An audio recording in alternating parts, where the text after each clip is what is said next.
Bienvenidos a Punto Omega, un programa diferente para la gente buena y pensante, aportando un poquito de cultura y conocimiento para que tomemos decisiones que nos mejoren como persona y comunidad. Punto Omega, la ventanita del jazz y la cultura. Ahora, Panamá tiene algo diferente. Punto Omega, todos los sábados de 10 a 12 mediodía en esta emisora.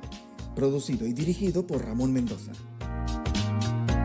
Punto Omega, a las 10 de la mañana del sábado. Análisis, comentarios y opiniones en general sobre temas nacional e internacional. Punto Omega.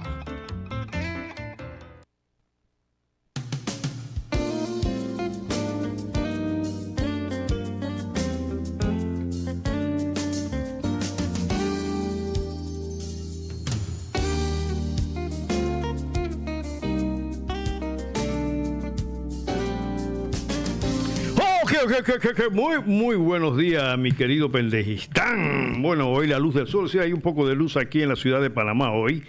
Y la bendición de Dios ilumina este pequeño y hermoso país habitado por unos millones de pendejistanos.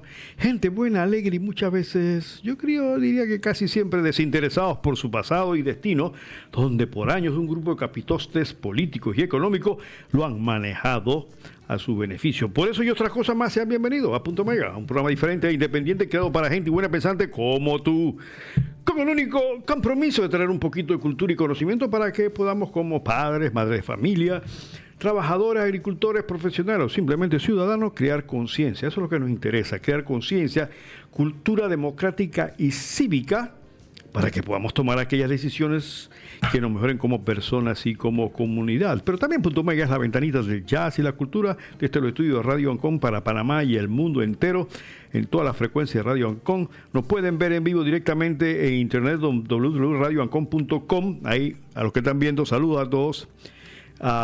En Spotify, Punto Omega, nada más para ver los programas que se han ya producido. Y pueden dirigirse a nosotros al correo electrónico puntoomega@gmail.com. También estamos en Twitter en @puntoomega. Hoy con la asistencia técnica del gran DJ Claudio. Claudio, muy buenos días. Te molesto como todos los sábados, Claudio, si nos dices frecuencias, día, hora, para que nuestros oyentes estén al tanto, si eres tan amable, Claudio. Bien, exactamente las 10 de la mañana. 5 minutos, hoy sábado 20 de julio. Nuestras frecuencias en Panamá, Bocas del Toro, Chiriquí, 92.1 FM, provincias centrales, 92.3 FM, Colón, 102.7 FM, Darién, 100.3 FM, para comunicarse con Punto Omega y Radio Ancón, 264-2470-6203-7033. ¿Cómo no? Gracias, Claudio. Bueno, aquellos oyentes que me han mandado unos correos a nuestro correo, a nuestro celular de Punto Omega, pues ya se lo vamos a contestar. No crean que es que no lo hemos visto. Sí, lo que ocurre es que a veces estamos un poco enredados y no los contestamos en el momento. Lo mismo los WhatsApp que nos han enviado sobre el tema una de las cosas que nos han estado solicitando es que, yo creo que lo comenté la semana pasada, era que comente sobre el tema de la Constitución, que es una constitución, que es una constituyente, que es uno de los temas que se va a el presidente Mulino ha dicho que va a tocar. Creo que esta semana salió la reiteración de que el doctor Miguel Antonio Bernal va a estar coordinando una comisión que va a revisar el tema de la Constitución. Así que les doy mi celular para aquellos que quieran mandar WhatsApp y preguntas, 6393-6294. 6393-6294, y WhatsApp pueden también mandarlos aquí al WhatsApp de Radio Ancón, que Claudio muy amablemente le acaba de informar. Como todos, pues ya saben, los teléfonos, aquellas personas que quieran intervenir, como siempre, bienvenido. Siempre tratemos de hacer las intervenciones lo bastante cortas posible, porque sí me han dicho por WhatsApp de que se quedan sin posibilidades de llamar, y algunos oyentes, o muchos oyentes, quieren participar y dar su opinión. Así que, y si quieren algún tema que se desarrolle, así como el tema de las constituyentes, pues mándenlo y con mucho gusto lo programamos. Ahora, yo les tengo prometido a ustedes desde hace tiempo que íbamos a iniciar en Punto Omega una serie de breves conferencias para irlos orientando en el tema político y constitucional. Así que, como si fuera un mini curso, voy a comenzar a hacer esto, porque hay mucha gente en el país que todos los días escucha de constitución, constituyente, reformas constitucionales. Aquí en este país nos hemos vuelto un país de abogados. Todos los días son temas legales en los periódicos, que si le dieron la apelación, que se la negaron, que la casación, que el otro y el otro, que los recursos. Y realmente no todo en este país somos abogados, aunque yo creo que la abogacía es una de las profesiones que más se está proliferando, porque llevamos cerca de 40,000 abogados. En Panamá producimos 1.6 abogados por día, si mal no recuerdo las estadísticas. Y entonces, porque la juventud encuentra de que en lugar de ir a carreras que se requieren, como carreras científicas, ingenierías de los diferentes tipos, ciencias aplicadas, salen corriendo a meterse en derecho porque lo ven suave. Y realmente las universidades lo están haciendo suave. Prácticamente las universidades están regalando los títulos. No lo están regalando, lo están vendiendo, ¿no? Porque, y lo digo por experiencia, no porque estoy inventando. Entonces, la profesión de abogado es una de las profesiones que se ha prostituido en este país de una manera grosera, de manera tal que uno encuentra colegas, entre comillas, en la calle que no dominan lo básico de lo que son los principios de derecho, y todo el mundo cree que porque tienen un título que le da una de estas universidades, ya son abogados, son juristas, dicen por ahí, y se sienten con la autoridad de interpretar la ley cuando evidentemente no lo es, y lo peor aún, cuando se enquistan en el sistema judicial para hacer barrabasadas jurídicas. ¿Tenemos llamada, Claudio? Sí, adelante. Buenos días, ¿están en el aire? Aló. Buenos días, licenciado. Buenos días. Usted sabe, ¿no? Ajá, ¿cómo andas, hombre? Sucursal del cielo. Sí. Hay abogado por 3x15 ahora. Correcto. 3x15. Que yo me quedo pensando que yo creo que yo tengo más verbo que ellos. Sí, porque yo tengo entendido, como me dicen muchos muchachos, no, hombre, que yo le tengo miedo a la matemática, al español, pero si para ser abogado tiene que tener buen léxico. No, pero la matemática, ahí salen huyendo. Pero a lo que voy, licenciado, como usted dice, hay 40,000 abogados y hay 1,000,000 de interpretaciones, porque cada abogado tiene 10 interpretaciones diferentes, cuando en las otras profesiones como ingeniero arquitectónico, ingeniero mecánico, ingeniero industrial, tiene que ser preciso. En la medicina tiene que ser preciso. Lo único que el error de la medicina es la muerte, ¿no? Y el error de nosotros los mecánicos, busca otro mecánico. Eso es todo. Pero los abogados, y me dicen que en La Joya hay bastante viviendo allá bastante, porque son, usted sabe, ¿no? Pero a lo que voy, licenciado, yo quiero entender de mi país que ahora estos muchachitos de Vamos, y yo digo, ellos no son partidos constituidos, porque ellos tienen que tener residuos, cocientes, medio cocientes, multiplicaciones, divisiones, álgebra de Baldor y todo, cuando ellos no son partidos establecidos, como se hace, y ellos eran independientes, pero como aquí el Tribunal Electoral no es un árbitro. Mire cómo estoy hablando, licenciado, un árbitro, como el árbitro que hay de béisbol, del basquetbol, de fútbol, porque los árbitros más precisos que yo he visto son los árbitros de fútbol americano. Acuérdate que hay como 3 o 4 en el campo, ¿no? Pero uno es el que manda. Pero aquí los abogados, mire el problema ese que se ha buscado la jovencita esa, la señorita Zuleika Moore. ¿Quién paga esos $50,000 a la familia de Lima? Lo tengo que pagar yo de mis impuestos, ustedes sus impuestos, de todo lo que programa, porque no se metió en verdaderamente lo que era el derecho. Que si se mete el derecho, la Corte Suprema no la condena. Ahora yo quiero que usted me explique, licenciado, ¿por qué si la Corte Suprema la condenó a ella, no la votaron? ¿Por qué? y por qué el Estado tiene que pagar los $50,000 a la familia de Lima. Por eso fue que lo llamé, y por el grupito ese, vamos, constituido peleando cosas que ellos ni tienen idea, y ni idea, porque el otro ya lo sancocharon, ya el señor Benicio Robinson ya lo sancochó. Usted ve que ya no figura, el Juan Dieguito ese. Yo quiero ser secretario de la Asamblea. Ese era por 5 años, pero lo sancocharon, porque tú no puedes venir de aquí a decir que tú quieres ser salto. Aquí todavía estaba el grupo que mandaba, ¿verdad? Porque estaba el grupo que mandaba cuando las elecciones, y después ¿qué fue lo que pasó? Ya ni suena ni truena. Un comentario que quiero aprender. Ok, gracias. Bueno, ese comentario, yo sé que muchos oyentes a veces no interpretan o entienden bien el comentario. El comentario, en el fondo, un comentario que se deriva casualmente de algo interesante, de un razonamiento, de un análisis de la situación política de las fuerzas políticas de la Asamblea. Eso es interesante cuando un oyente o una persona por lo menos le mete un tiempo, un poco de cabeza a estas cosas, porque mucha gente no le interesa. Yo diría que la gran mayoría en Panamá no le interesa un carajo de lo que pasa en la Asamblea. Primero, porque no le interesa, segundo, porque no lo entiende. Eso de las comisiones, eso que acaba de decir usted, por qué le dieron, por qué tenían posibilidades de ir a un proceso de escrutinio o división en la Asamblea. Bueno, yo quiero aclararle algo. Primero, el Tribunal Electoral no tiene competencia en la Asamblea. El Tribunal Electoral tiene una competencia específica para los temas de orden electoral. Punto. Ellos acaban. Ellos no se pueden meter en la Asamblea. Luego que son elegidos los diputados que han sometido al reglamento de la Asamblea y a las leyes de la República de Panamá, sobre todo a la Constitución. Entonces ellos arreglan este asunto allá adentro.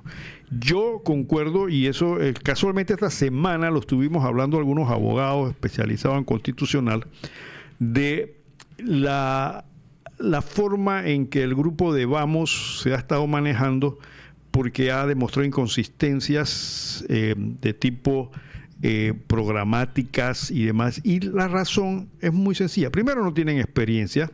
Ahí en la Asamblea hay unos lobos viejos. Segundo, no son partido. Ahora, eso no es un pecado no ser un partido, son independientes. Pero ya si quieren dentro de la Asamblea manejarse a nivel de las otras fuerzas, evidentemente, que están organizadas en partidos políticos, evidentemente que tienen una desventaja. ¿Y cuál es esa desventaja? Casualmente la individualidad de cada uno de ellos.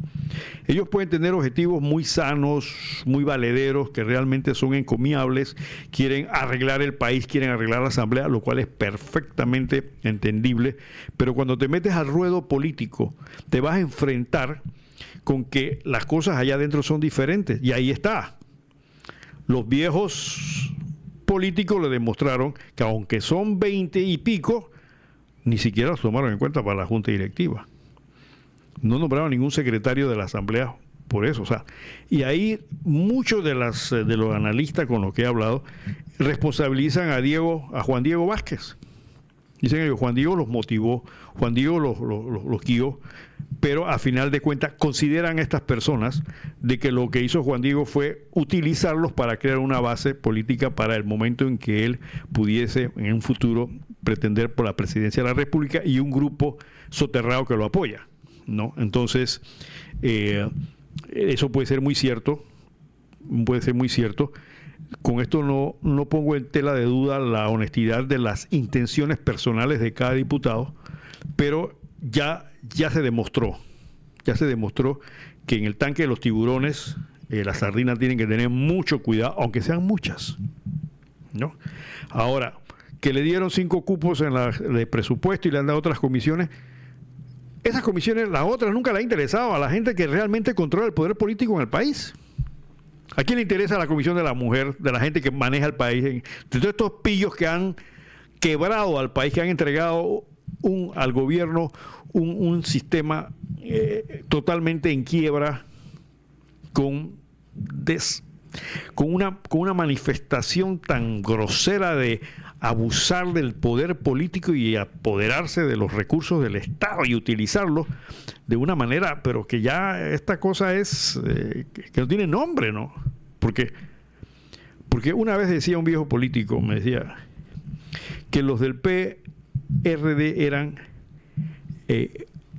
ladrones artesanales. Es decir, que no les importa. Y ahora, como analicemos algunas cosas y todos los días salen en los periódicos, todo lo que están encontrando en los ministerios, han caído a la calidad de ladrones políticos artesanales. ¿Y quién me dijo eso? Un viejo político de mucho peso en este país, el doctor Ricardo Aras Calderón. Entonces, personas que es esto, ¿no?, lo que está pasando. Entonces, ese análisis que acaba de hacer el oyente a su estilo y modo realmente es un análisis interesante, porque indica de que hay una preocupación sobre cómo se están moviendo las fuerzas políticas en la Asamblea. Y de eso, señores, depende el tema del país. Y en cuanto al tema de la profesión de abogado, sí es cierto, todo el mundo quiere ser abogado porque quieren huir a la matemática. Yo le hago una pregunta a todos los egresados en los últimos 3, 4 años, 5 años para atrás. ¿Cuántos libros de derecho se han leído completos? Estoy seguro que el 90-95% va a decir, honestamente, ninguno. Y yo lo estoy viviendo en experiencia propia porque tengo estudiantes de derecho de reconocidísima universidad local que evidentemente no tocan un libro. Es que ya no es necesario. Que no es necesario para los abogados tomar libros. Es que ahora todo está en la internet. Ahora todo está en la inteligencia artificial. Entonces estamos cayendo en un proceso de degeneración, no solamente de valores, sino de capacidad cultural del país, lo cual se refleja, a final de cuentas, en lo que somos como sociedad y lo que somos como país. ¿Tenemos llamada, Claudio? Sí, disculpe que estaba en la línea. Aló, buenos días, ¿están en el aire? Aló. Buenos días. Un saludo a pueblo panameño, a tú también. Buenos días. Quería referirme al concentrado de cobre, la mina. Dígame. O sea, que ya es tiempo. Esto aparentemente tenía que tener como 6 meses para estar depositado ahí. Y no todo el mundo está indicando, los expertos están indicando que eso puede ser una matazón de personas, pero ya va para 1 año. Así que yo le pido al gobierno que ya tome decisiones sobre ese concentrado, porque primeramente va a dañar a la naturaleza y después va a dañar a los seres humanos que viven por ahí. Son panameños, son coterráneos míos. Yo no quiero que muera ningún panameño por ese concentrado. Y entonces el gobierno está dando vueltas, que no sé qué, que va a abrir, para cerrar, que no sé qué. Tiene que eliminar ese concentrado. O lo regala o lo bota, pero yo no quiero que muera ningún panameño. Ese es mi pensamiento, esa es mi idea, esa es mi opinión.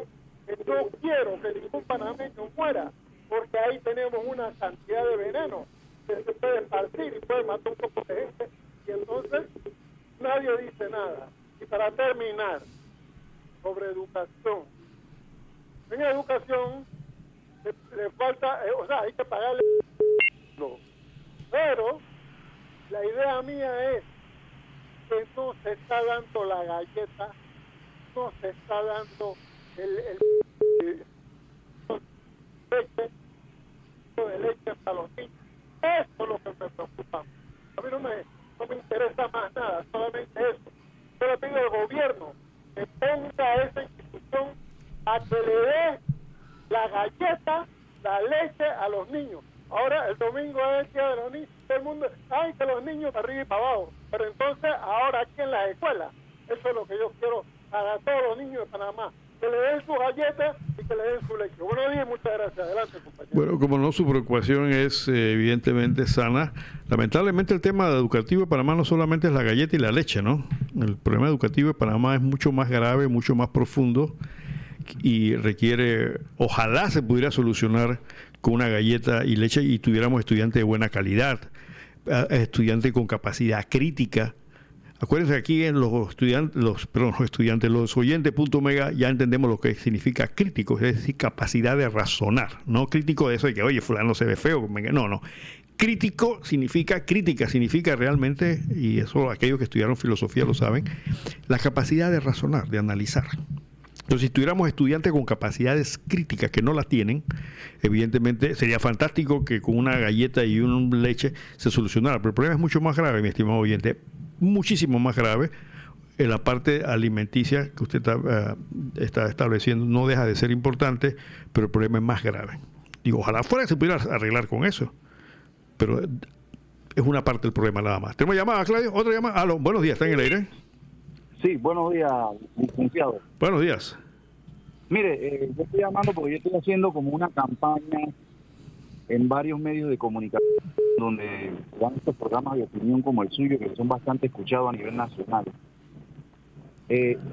Sobre el tema que ya se ha hablado varias veces en su programa y en otros programas. Yo hablé en un programa en la semana que pasó, en un programa de local, de RPC, sobre el tema del presidente, el discurso del presidente del jueves, la reunión que tuvo pues con los medios de comunicación y demás. Me parece que el presidente está haciendo una labor en algunos temas que se están viendo ya algunos resultados, me parece muy positivo y todo. Pero no entendí el tema de cuando él habló de que él no va a hacer ninguna persecución política porque él está enfocado pues en echar el país adelante. Yo entiendo ese punto, pero es que tampoco podemos dejar que la impunidad impere en este país. Él dijo que él encontró este país en números rojos. Entonces, si usted encontró el país en números rojos, usted tiene junto con su equipo de gobierno, de todos los ministerios, empezar a hacer las investigaciones y poner las denuncias. No es que el presidente es el que va a darle seguimiento a eso. Cada equipo de trabajo de cada ministerio tiene que presentar su denuncia y eso lo tiene que investigar el Ministerio Público, pero hay que hacerlo. No van a quedar de brazos cruzados y, no, vamos a olvidar eso y vamos a seguir para adelante porque el país tenemos que seguir adelante. No, eso se puede interpretar de otra manera. Entonces, yo creo que nosotros como pueblo tenemos que darle seguimiento a esto, porque inclusive hay medios de comunicación que dicen que están de acuerdo con el presidente en que sí, que hay que seguir adelante y bueno, pues que eso se encargue ahí otra persona ahí poco a poco, pero es que hay que darle seguimiento y hay que hacerla. Yo no entiendo cómo en este país nosotros, yo quiero que la gente entienda que usted cada día que usted se para a trabajar y que usted hace su labor diaria y que a usted le descuentan impuestos sobre la renta, seguro educativo, seguro social, ese es un dinero que usted trabajó, que se lo descontaron de su salario, de su esfuerzo diario. Y eso se lo está llevando a alguien por allá arriba, un político, a cual estamos dejando impune porque no se le está dando el seguimiento, se está quedando con esto. Eso yo no entiendo. O sea, tenemos que pensar en eso y tenemos que exigir a nuestros líderes que están ahora en el poder de que se hagan investigaciones pertinentes. Los gobiernos locales lo están haciendo, pero ¿qué pasó con el gobierno central? Tiene que hacerlo. El presidente de la República es un funcionario igual que un alcalde, que un representante, que están haciendo sus investigaciones y están poniendo su denuncia. El presidente no puede decir que él no le va a prestar atención a eso y que él va a seguir adelante. Sí, hay que seguir adelante, puede seguir adelante, pero también pueden darle seguimiento a la denuncia. Eso no puede quedar impune, señores. Yo quisiera saber si a usted, al pueblo le gustaría que ahora se hiciera una ley, pues vamos a hacer una ley, aparte de los impuestos que ya le están descontando a todos, los que nos descuentan a todos. Bueno, ahora para recuperar los millones que se robaron, vamos a hacer una ley donde se le descuente a cada panameño un porcentaje de esa plata, para ver si la gente no se va a tirar a la calle y vamos a chillar entonces. Porque no estamos entendiendo que los impuestos que se están robando son los que le descuentan a usted de su salario todos los meses. Entonces, señores, no nos podemos quedar quietos y no podemos permitir que el presidente se quede tranquilo con esto. Sí, hay que seguir adelante y todos vamos a remar para el mismo lado. Pero ve acá, no podemos olvidar lo que acaba de pasar con el gobierno pasado. Eso no se puede olvidar, señores. Como no, muchas gracias por su participación.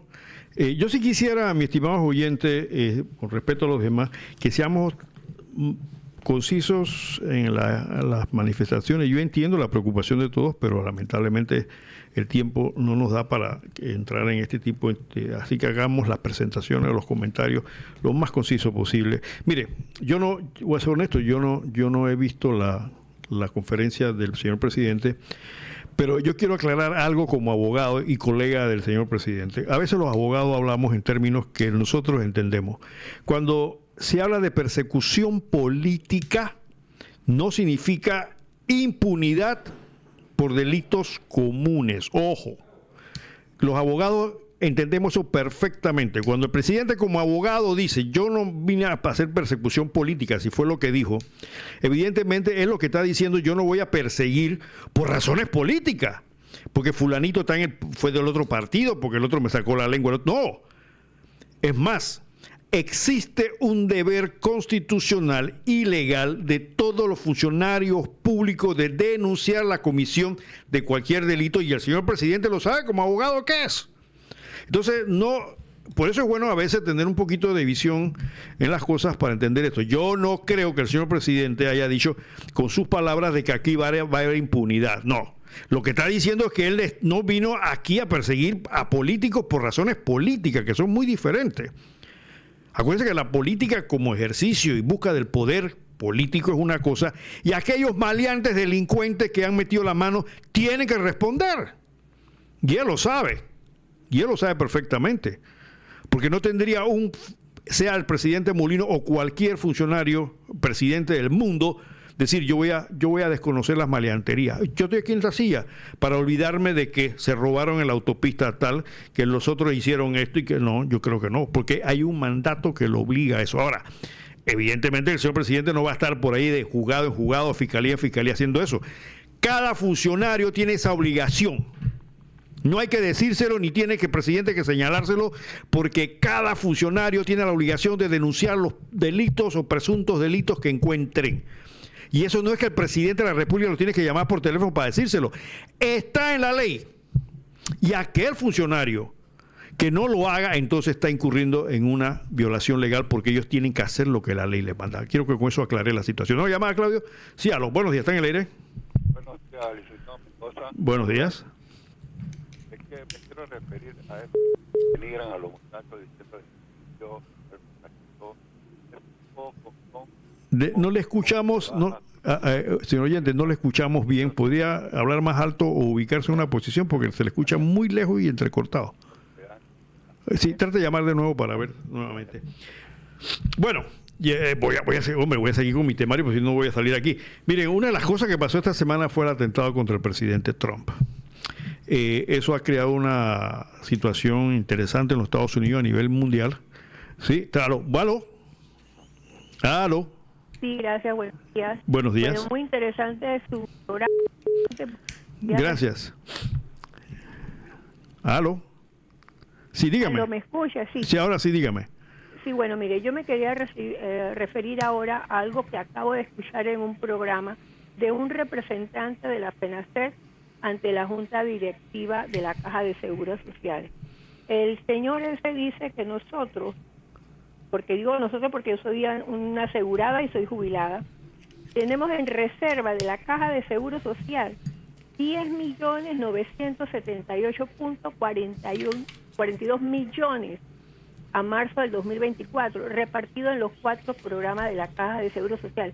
Pero lo que más me molesta es que él también mencionó, y eso no por él, sino por lo que mencionó, que los deudores más morosos de la Caja de Seguro Social son el MINSA en primer lugar. Imagínense, el Ministerio de Salud, que no le está pagando a sus funcionarios de la seguridad pública, el MIBIO, en ese orden, los municipios, las empresas privadas que descuentan pero que no reportan las cuotas. Pero aquí lo peor es esos empleados de la empresa privada viven la seguridad pública. Entonces estamos cargando con una deuda nosotros, porque nosotros los asegurados somos los dueños de la Caja de Seguro Social. Pero también hay otro problema que él mencionó, que en el oncológico, allí la Caja de Seguro Social paga a los médicos, a los mayores médicos que trabajan en el MINSA, porque ese es del MINSA, al personal médico que está ahí. Y igualmente cubre la deuda de los no asegurados y sí asegurados. O sea, imagínense, nosotros, la Caja de Seguro Social está cargando con un lastre que no es de nosotros. Eso ya el Ministerio de Salud ya tiene, o sea, el Ministro de Salud, como presidente de la Junta Directiva de la Caja de Seguro Social, tiene que tomar una decisión. Y este gobierno tiene que tomar esa decisión definitivamente, porque por eso dicen que la Caja de Seguro Social está en quiebra. ¿Cómo no vamos a estar en quiebra, licenciado? Muchas gracias. Bueno, ese problema, la Caja del Seguro Social, supuestamente el presidente le va a meter el diente con cierta premura. El problema del Seguro Social es mucho más complicado.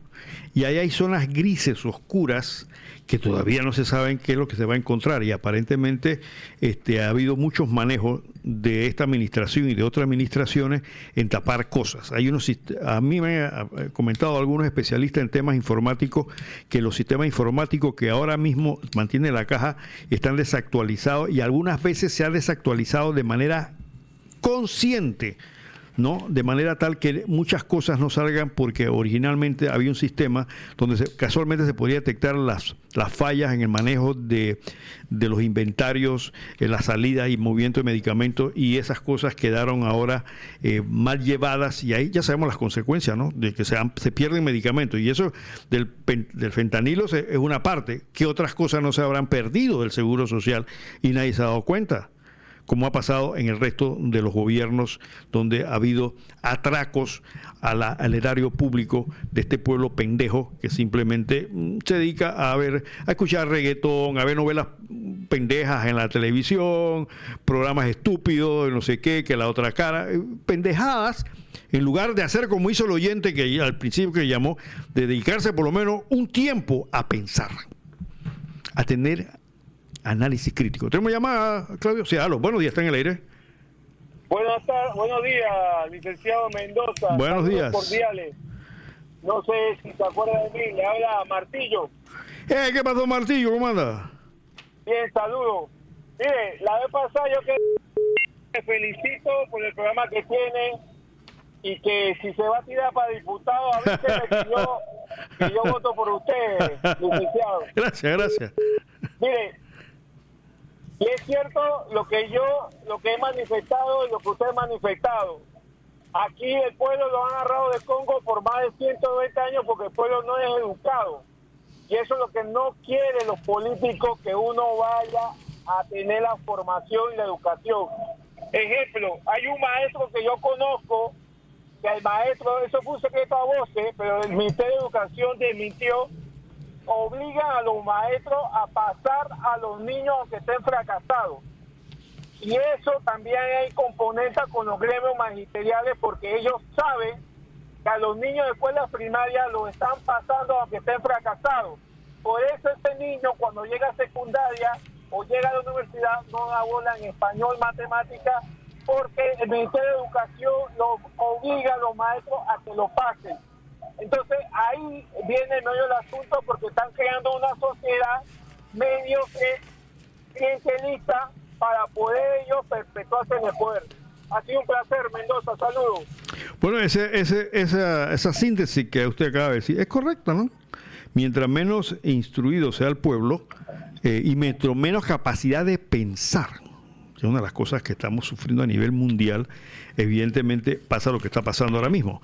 Bueno, vamos a comentar rapidito lo que pasó en Estados Unidos el sábado pasado cuando intentaron matar al presidente Donald Trump. Eso evidentemente disparó mucho más la popularidad de Trump. El hecho de que con la herida en la oreja siguiera levantando el puño y solicitando, arengando a sus seguidores, evidentemente le ha dado una tremenda, ha consolidado mejor la oportunidad de que el expresidente Trump vuelva a ser presidente de los Estados Unidos, ante una situación muy complicada del presidente Biden, que lo hemos visto en varios videos, cómo vacila, cómo a veces se equivoca, ha tenido equivocaciones muy serias, lo cual evidentemente puede ser un peligro para que una persona con esos desvaríos en un momento dado lleve a el control del país más poderoso del mundo, que tiene que tomar decisiones muy importantes. Pero en Estados Unidos, aparentemente este país, que es la cuna de la democracia, ha tenido una cadena de asesinatos de presidentes y de intentos de asesinato de presidentes. Vamos a hacer rápidamente aquí para que vean ustedes cómo un país donde habla de democracia, de libertad, etcétera, etcétera, es uno de los países del mundo que más democrático, pues la línea democrática, que más intentos de asesinato y presidentes muertos. Estados Unidos tiene 4 presidentes que han muerto y una buena cantidad de atentados contra el presidente. Por ejemplo, comenzando en 1835, Andrew Jackson, uno de los primeros presidentes de Estados Unidos, hubo un intento de asesinato por un tipo de apellido Lawrence, Richard Lawrence. En 1865, ya es todo conocido, Abraham Lincoln murió. Ahí también hubo muchas dudas sobre el tema de la seguridad del presidente Lincoln, porque el asesino, un actor bien conocido, llegó hasta el palco del presidente y le disparó prácticamente a quemarropa en la cabeza. Y el agente del servicio secreto había salido a tomarse un traguito al bar de la esquina y permitió que esto pasara. El presidente Lincoln, luego del disparo de varias horas de agonía, murió en una casa ahí cerca del teatro donde estaba viendo la obra. Eso era un Viernes Santo cuando pasó esto. Luego, en 1880, James Garfield también fue asesinado, teniendo solamente 200 días de estar en el poder. En 1901, William McKinley también fue asesinado en Buffalo, saliendo de una feria, una conferencia, algo de este tipo, y lo mataron. Theodore Roosevelt, en 1912, aquel que tuvo que ver con el Canal de Panamá, le dispararon, eso fue un revólver calibre 38, Franklin Delano Roosevelt, perdón, Teodoro Roosevelt, y luego que le dispararon dijo, es difícil que maten a un venado como yo con un calibre 38. En 1933, Franklin Delano Roosevelt, pariente, recibió 5 tiros, pero sobrevivió. A Harry Truman también intentaron matarlo. A John F. Kennedy, ya todo el mundo sabe, un 22 de noviembre del 63, fue asesinado en Dallas. El presunto asesino, luego que lo arrestaron, luego fue asesinado, y es uno de los grandes misterios en los Estados Unidos, porque al igual que en Panamá, que tuvimos un magnicidio con el presidente Ramón, hemos tenido 2, yo creo, presidente Ramón y el general Omar Torrijos. Eso han quedado en misterio, nunca se supo quiénes, cuándo y por qué mataron a Ramón, y la muerte del general Torrijos todavía tiene un signo de interrogación inmenso. En el 1972, el gobernador George Wallace, que quería ser candidato a la presidencia, recibió también 2 tiros que lo condujeron y está en silla de ruedas, nunca pudo volver a caminar. Gerald Ford, también en 1975, un 5 de septiembre del 75, intentaron matarlo también. Ronald Reagan, ustedes recordarán, eso está grabado, un individuo pudo pasar el anillo de seguridad del servicio secreto y le disparó. Aunque la bala no le pegó, pero rebotó en el carro y se le introdujo en el cuerpo para el nivel de axila, estuvo varios días hospitalizado. Barack Obama también recibió un atentado por un latino, Oscar Ortega. Le disparó a la Casa Blanca desde su carro, pero Obama no estaba en ese momento ahí. Y ahora en el 2024 Donald Trump recibe una herida de bala en su oreja derecha, producto de un francotirador, que tampoco se sabe y se entiende cómo pudo hacer el disparo, cuando hay testigos que dicen haber advertido al servicio secreto de que el tirador estaba en un techo debidamente posicionado para hacer el disparo. De este disparo, todos vimos el video. Trump se salvó, aparentemente en un momento movió la cabeza para ver algo y la bala le pasó a milímetros de la cabeza. Hubo entre los espectadores un muerto, hay unos 2 que están heridos y obviamente el francotirador fue abatido por el servicio secreto. No han especificado ni han aclarado cuáles han sido las motivaciones de este muchacho. Era un muchacho de 20 y pico de años, 22 años creo que tenía, quien incluso dicen había comunicado por las redes unas horas antes que él iba a intentar matar al presidente Trump. Ahora los grupos en contra de Trump aducen que la culpa la tiene Trump en vista de que ha estado ejerciendo discursos de violencia y de odio, eso es lo que dicen ellos, y que esa es la consecuencia de esto. Pero evidentemente los políticos tratan de sacar ventaja de cualquier cosa y en ese afán están. Lo cierto es que ya Trump fue designado candidato a la presidencia por el Partido Republicano en la convención que terminó hace un par de días atrás, y ya tiene a su vicepresidente. Por el otro lado, la pregunta es, bueno, ¿qué pasa si Biden se retira, no solamente de la campaña, sino de repente de la presidencia, que traía a su vicepresidenta, que es vista como una mujer de izquierda, apoya a los extremos, los grupos estos LGBTG y todo este tipo de nueva generación, entre comillas, de derechos humanos, aborto, este tipo de cosas. Mientras que los republicanos, por lo menos Trump se mantiene en la posición de que no convertir en derechos las libertades que tienen estas personas, porque es una de las cosas que están dentro de la agenda casualmente del grupo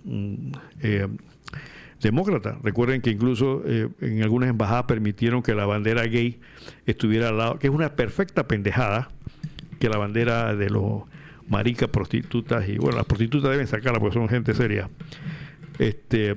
tenerlas allí al lado de la bandera de los Estados Unidos, etcétera, etcétera. Es un tema complicado en ese sentido, pero esa es la posición de los demócratas en estos aspectos. ¿Una llamada, Claudio? Sí, aló, buenos días, está en el aire. Licenciado, buenos días. Buenos días. Saludos, fin de semana. Gracias. Bueno, y usted no, creo que se quedó por allí también. Cuando mataron al presidente Kennedy,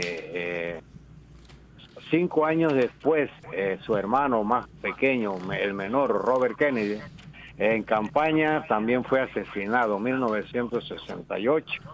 Y así, en los intentos de estos presidenciales, compañeros de ellos, como un alcalde, que no recuerdo en qué ciudad fue, murieron en esos intentos. Y esto hay que hacer un análisis bien profundo, y ojalá esto nunca se traslade hacia otros países con el objetivo de lo que es las economías del mundo, lo que son los grandes poderosos. Y no estoy en contra de Trump, se lo voy a decir, pero Trump es un Martinelli en Estados Unidos, tiene casos, tiene condenas, y hace lo que le da la gana con la ley. Entonces, cuando una persona, a través de su economía, a través de su fuerza económica, que yo soy todopoderoso, toma ese tipo de posición, el pueblo puede tomar también otro tipo de posición, porque te voy a demostrar a ti que tu billete no está sobre tu vida. Gracias, licenciado, lo escucho. ¿Cómo no? Bueno, esos son los manejos políticos, e incluso en los grandes países como los Estados Unidos. Por ahí han dicho que en todos lugares se cuecen habas, ¿no? Y tenemos este tipo de situaciones. Ahora, lo que pasa es que la sociedad americana, evidentemente, es una sociedad muy, muy fracturada, a mi juicio, ¿no? Es la sociedad de más alto consumo de drogas en el mundo.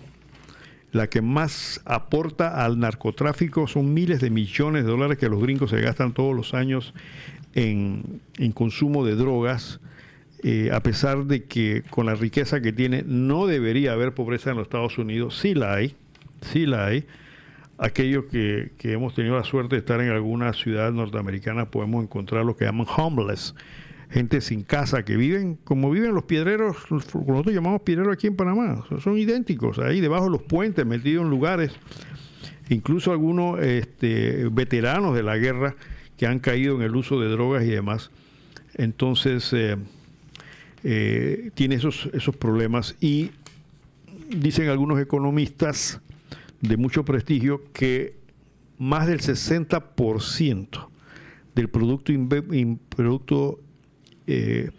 Interno Bruto de los Estados Unidos, el PIB, que son miles de millones de dólares, está controlado por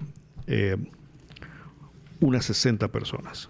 O sea, personas que en Estados Unidos tienen una fortuna que podrían pagar la deuda de Panamá 60 veces y le queda a cambio. Imagínense usted el poder que tiene esta economía en su momento, pero la injusticia social evidentemente por ahí anda dando vuelta. Y aparte de esto, lo que ha ocurrido ahora, y que eso lo vamos a analizar en este programa, el tema del liberalismo, como el liberalismo, que es una doctrina política y económica, una filosofía, se ha distorsionado en cuanto a su aplicabilidad y objetivo en los Estados Unidos, y que han originado lo que llaman estos subgrupos de identidad, como son los LGBTG y otros grupos adicionales que se arropan con la sábana de los derechos humanos para efectos de tratar de lograr un reconocimiento o alguna identificación en esto. Bien, Claudio, ¿tienes alguna parte musical ahí que nos puedas dar? Porque me están llamando acá y dicen, ¿qué pasó con la música, Claudio? Hoy le pedí a Claudio que me ayudara en esto, así que Claudio es el maestro de la música hoy. No, la primera selección es de Joyce Collins, el tema It's You. Okay, Joyce Collins es guitarrista, ya la hemos traído aquí, así que vamos a escucharla a Joyce Collins aquí en Punto Omega.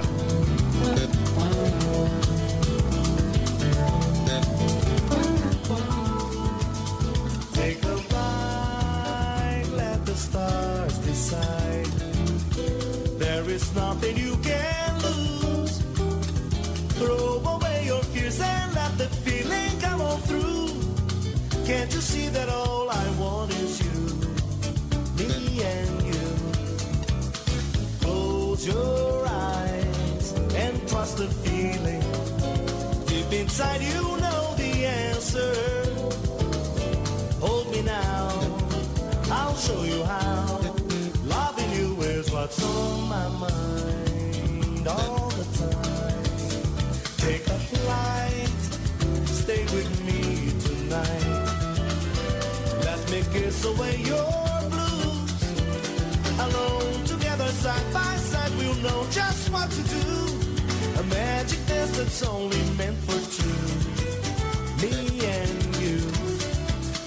Close your eyes and trust the feeling. Deep inside you know the answer. Hold me now, I'll show you how. Loving you is what's on my mind all the time.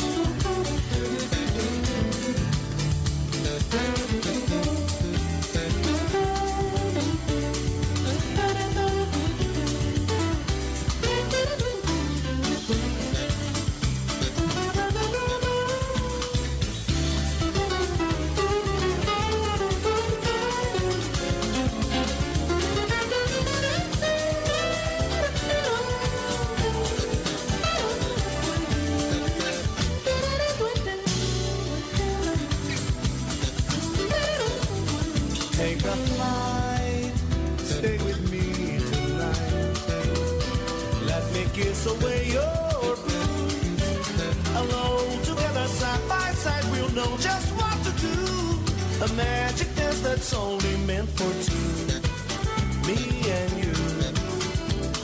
Close your eyes and trust the feeling. Deep inside you know the answer. Hold me now, baby, I'll show you how. Loving you is what's on my mind all the time. On my mind all the time. It's you on mine. It's you. It's you, I see by my side. It's you. It's you on mine. It's you. It's you on mine. It's you.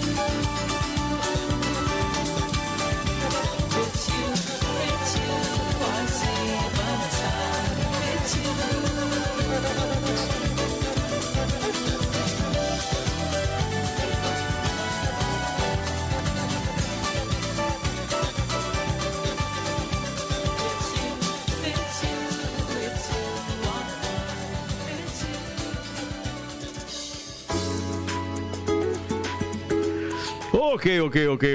Bueno, luego de este bañito musical volvemos a nuestro programa. Casualmente sale en la prensa el martes, estaba comentando sobre el tema esto de los de la sociedad americana y del fraccionamiento interno y de cómo ha habido, eso lo voy a explicar con más calma en otro programa, cómo el tema del liberalismo ha llegado a provocar que grupos minoritarios crean un concepto de unicidad, o sea, de identificación propia en base a sus características, y con eso entonces se refugian para exigir que se les reconozca derecho, en este caso los grupos LGBTG. Aquí en la prensa es un periódico que apoya mucho el tema este de los LGBTG y demás, está totalmente parcializado en ese sentido, por eso me sacaron, porque no entendieron un artículo que yo les mandé sobre este tema del matrimonio, entre comillas, entre esta gente. Dice aquí que el grupo Asociación Hombres y Mujeres Nuevo de Panamá y la Asociación de Personas Trans presentaron la pasada semana a la Dirección de Promoción para la Participación Ciudadana, esto en la Asamblea, donde la gente puede llevar su iniciativa legislativa, un proyecto que busca modificar la Ley 7 del 2018, que adopta medidas para prevenir y prohibir y sancionar actos discriminatorios contra otras disposiciones. El argumento que tienen estas personas es de que a los LGBTG, dicen ellos, no existe alguna medida a su favor. Yo quiero analizar esto, alguna medida a su favor. ¿Qué significa eso? Miren, nosotros en este país somos todos panameños. Los que digo que somos panameños, somos ciudadanos. Entonces, somos iguales. Entonces, el hecho de que una persona sea marica o sea trans o lo que quiera, no significa que por esa razón hay que crearle un fuero especial. ¿Por qué? Porque mañana el violador o el pederasta va a decir, yo también tengo una desviación sexual y yo quiero que se me den garantías a ese derecho. Porque por ahí anda la suya, cosa que ha pasado en los Estados Unidos, donde ya los pederastas ya quieren, y ya unas veces se les ha reconocido derecho. Y que por esa razón, por ejemplo, en España, donde el contribuyente español tiene que pagar las operaciones de transformación de sexo, porque ese es un derecho. Señora, todos somos iguales ante la ley. Si tú eres marica, si tú eres trans, si tú eres de los cuantos, no sé cuántos géneros hay, eso no significa que hay que crearte un fuero especial. Y que los demás panameños tenemos que agachar la cabeza o mirar para otro lado porque tienes un fuero especial. Practica tu condición sexual, practícala después que no, por lo menos en mi punto de vista, después que no entorpezcas la rutina y la vida normal de los demás y demás. Pero, por ejemplo, entre las características, entre tantos géneros que tienen ellos, es que de repente un hombre, de aspecto hombre, nació hombre, aparezca con una minifalda y tacones y diga, no, hay que reconocerlo porque es un derecho. Él tiene, no sé, ellos tienen una denominación para esta clase de comportamiento. No, es que eso es un derecho que hay que reconocerle. Señor, imagínate que mañana aparezca un ministro panameño con faldas y minifalda y con tacones, y entonces le digan, no, lo que pasa es que en Panamá estamos tan avanzados que entendemos que eso es un derecho. Hay ciertas cosas que la naturaleza y el orden racional mantienen. Si tú quieres ser mujer, entonces págate tus transformaciones, pero no tienes por qué, siendo hombre, andar vestido de mujer y actuando como mujer, porque eso es una fórmula que hay de ellos. Ha salido una foto en internet de un vocero del gobierno español que es un hombre con senos, porque si los hombres se inyectan hormonas femeninas le salen senos, y lo mismo ocurre con las mujeres, si se inyectan masculinas se convierten fisiológicamente, adquieren la composición, la estructura de un hombre. Entonces ahora hay que elevar esto a nivel legal. Si tú quieres ser marica, sé marica, eso no hay problema. Si te quieres unir a otro hombre, hazlo, no, eso no tiene ningún problema. Pero no tienes ahora decir que tenemos un fuero especial para eso. A nosotros se nos tiene que tratar diferente porque de lo contrario se nos está excluyendo. Eso no es así. ¿Tengo una llamada, Claudio? Sí, aló. Muy buenos días, licenciado. Buenos días, Muy buenos días, Panamá. Kenneth Talavera. Licenciado, en pocas palabras, el Papa Francisco lo dijo claramente. Basta de tanta mariconada. Le escucho, licenciado. Tenga usted muy buenos días. Sí, correcto. El Papa Francisco se le fue y en italiano dijo que en los seminarios habría que parar tanta mariconería. Esa fue la expresión traducida al italiano, a lo normal, y le cayeron encima porque enseguida, hombre, yo estaba hablando una vez con un homosexual de esto, porque el problema con esta gente es que si no estás con ellos, estás contra ellos, no hay término medio. Entonces ellos quieren ser igual, y yo, perfecto. Entonces en la cédula te vamos a poner género maricón. Ah, no. ¿Por qué no? Pues si tú quieres que te reconozcan, entonces en tu cédula vas a ser maricón. Ya. No, porque quieren que diga gay. No, porque. No, vamos a hablar en español. Eres maricón, entonces pon en la cédula maricón, ya. Ese es tu género, esa es tu predilección sexual. Tú quieres que se identifique, que sea igualdad. Hagamos, entonces no quieren. Entonces, ese criterio de que hay en Panamá discriminación, yo no lo comparto. Porque hay homosexuales, gays, que son buenísima gente muy preparada, y históricamente, a nivel mundial, la historia no puede negar que ha habido genios, personas altamente capacitadas, tanto intelectual como moralmente, que han sido maricas. ¿Y qué? Pero no han ido a tocar la puerta a los órganos legislativos y decir, ahora yo quiero que me dé una ley especial para mí.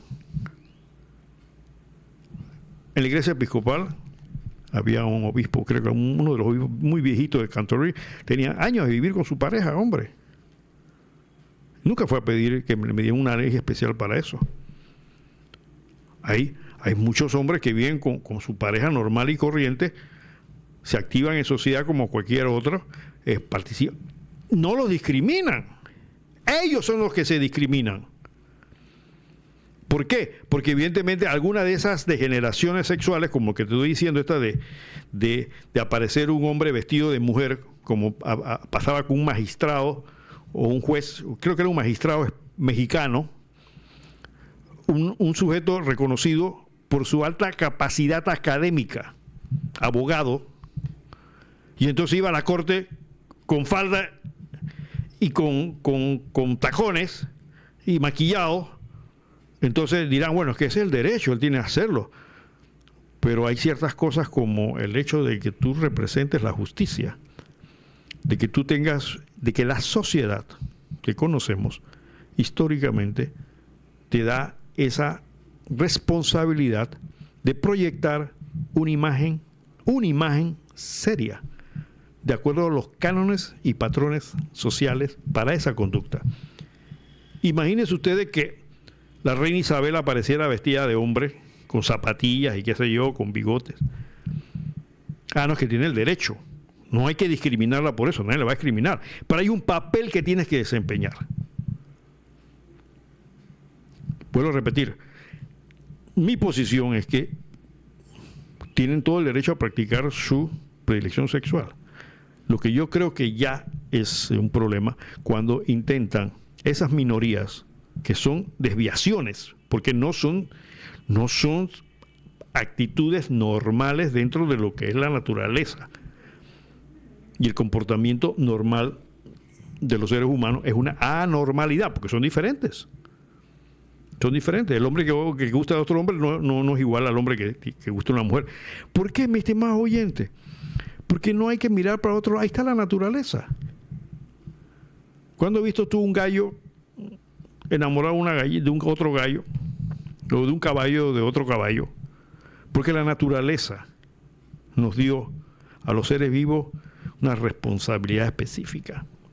Algunos dirán, bueno, fue Dios. Bueno, vamos a decir que Dios también, pues.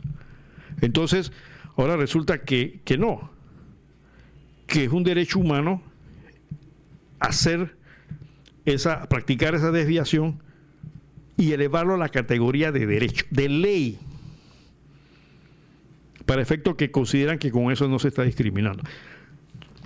No estoy de acuerdo de que agarren a un homosexual y por ser homosexual le den una palera o este tipo de cosas. No, porque somos iguales.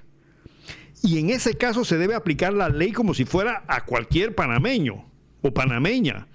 Porque aquí en este país se maltratan mujeres todos los días. Porque uno de los delitos que más estadística refleja es el maltrato familiar. Y entonces a la persona que maltrata y a la persona maltratada no se le va a hacer un reglamento legal aparte para efectos de entenderlos que eso fue una discriminación o que fue un acto de odio. Se le debe juzgar por lo mismo. No podemos estar haciendo reservas especiales en la ley porque fulano es gay o porque fulana es lesbiana o porque al otro le gusta qué sé yo, tener cualquier desviación sexual, y hacer una ley para efecto de que eso se mantenga y se reconozca como un derecho. Los derechos básicos se tienen que aplicar. Si a una lesbiana alguien la maltrata, tiene que ser juzgado de acuerdo a la ley. No porque sea lesbiana hay que entonces imponerle una causal agregarle una causal de penalidad superior. Es una mujer y fue castigada o fue lesionada, hay que aplicar la ley. Si a un hombre lo agarra a otro hombre gay y le da una palera, ese tipo tiene que responder como hombre. No decir, bueno, ¿qué pasa? Que como él es marica, entonces a él hay que hacerle un agravante, que es lo que están buscando. No. Si el tipo se le fue la mano con otro, con un gay, y lo maltrató y qué sé yo, se tiene que aplicar la ley porque todos somos iguales. Entonces yo no entiendo a veces este tipo de argumentos. Dice citando a uno de los dirigentes, dice: los actos de violencia basados en género son inaceptables y deben ser condenados públicamente para exhortar a la sociedad al respeto. Indicaron y agregaron: la violencia no solo daña a la víctima directa, sino que perpetúa un ciclo de dolor y desigualdad. Al hacerlo, evidentemente, lo que están indicando es que quieren que se haga normas especiales para ellos, y yo ahí sí no estoy de acuerdo con ellos. Somos panameños, somos seres humanos y las leyes se deben aplicar por igual a todos.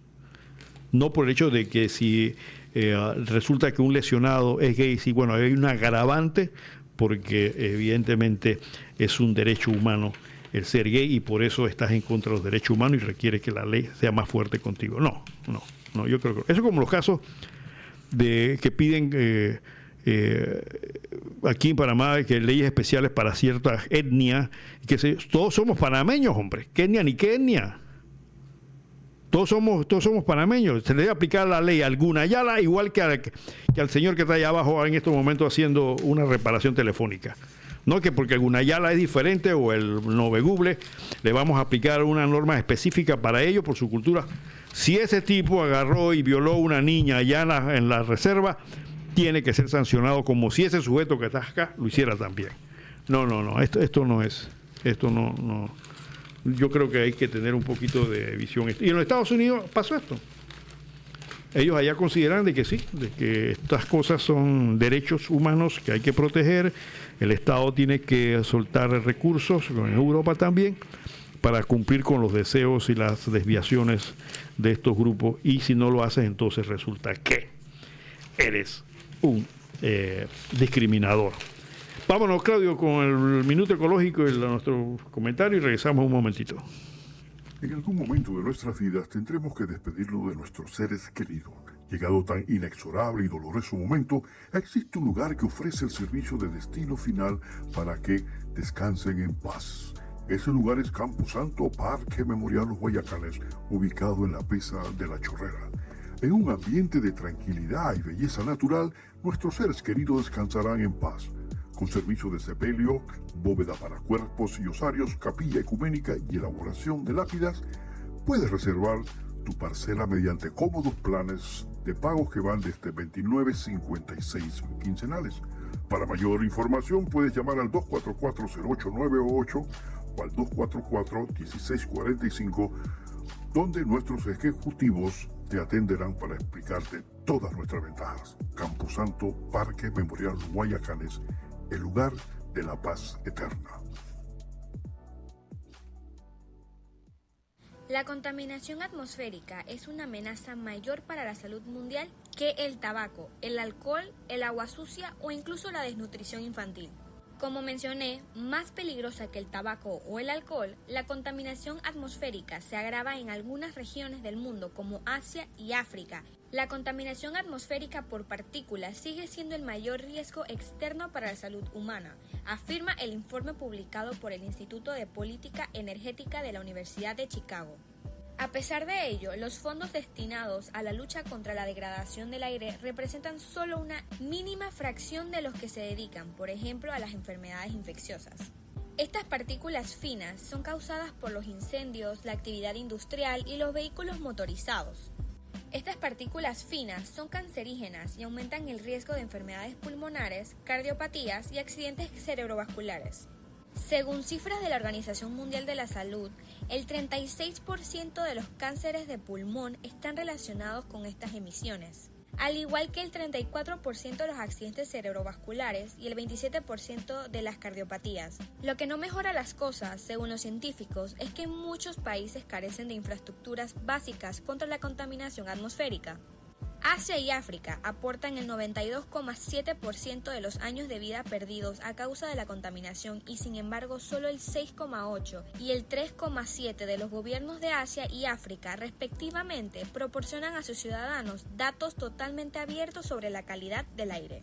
Mientras que el Fondo Mundial gasta 3.700 millones de euros en la lucha contra el VIH, la tuberculosis o la malaria, no existe un plan internacional semejante para combatir la contaminación atmosférica y, sin embargo, la contaminación atmosférica es más mortal para los habitantes de la República Democrática del Congo o Camerún que el VIH, la malaria u otras enfermedades. Tomemos conciencia que con pequeños actos se pueden lograr grandes resultados y recuerda que hay que ser parte de la solución, no parte de la contaminación. Soy Jimena Mendoza desde Punto Omega. Hasta pronto.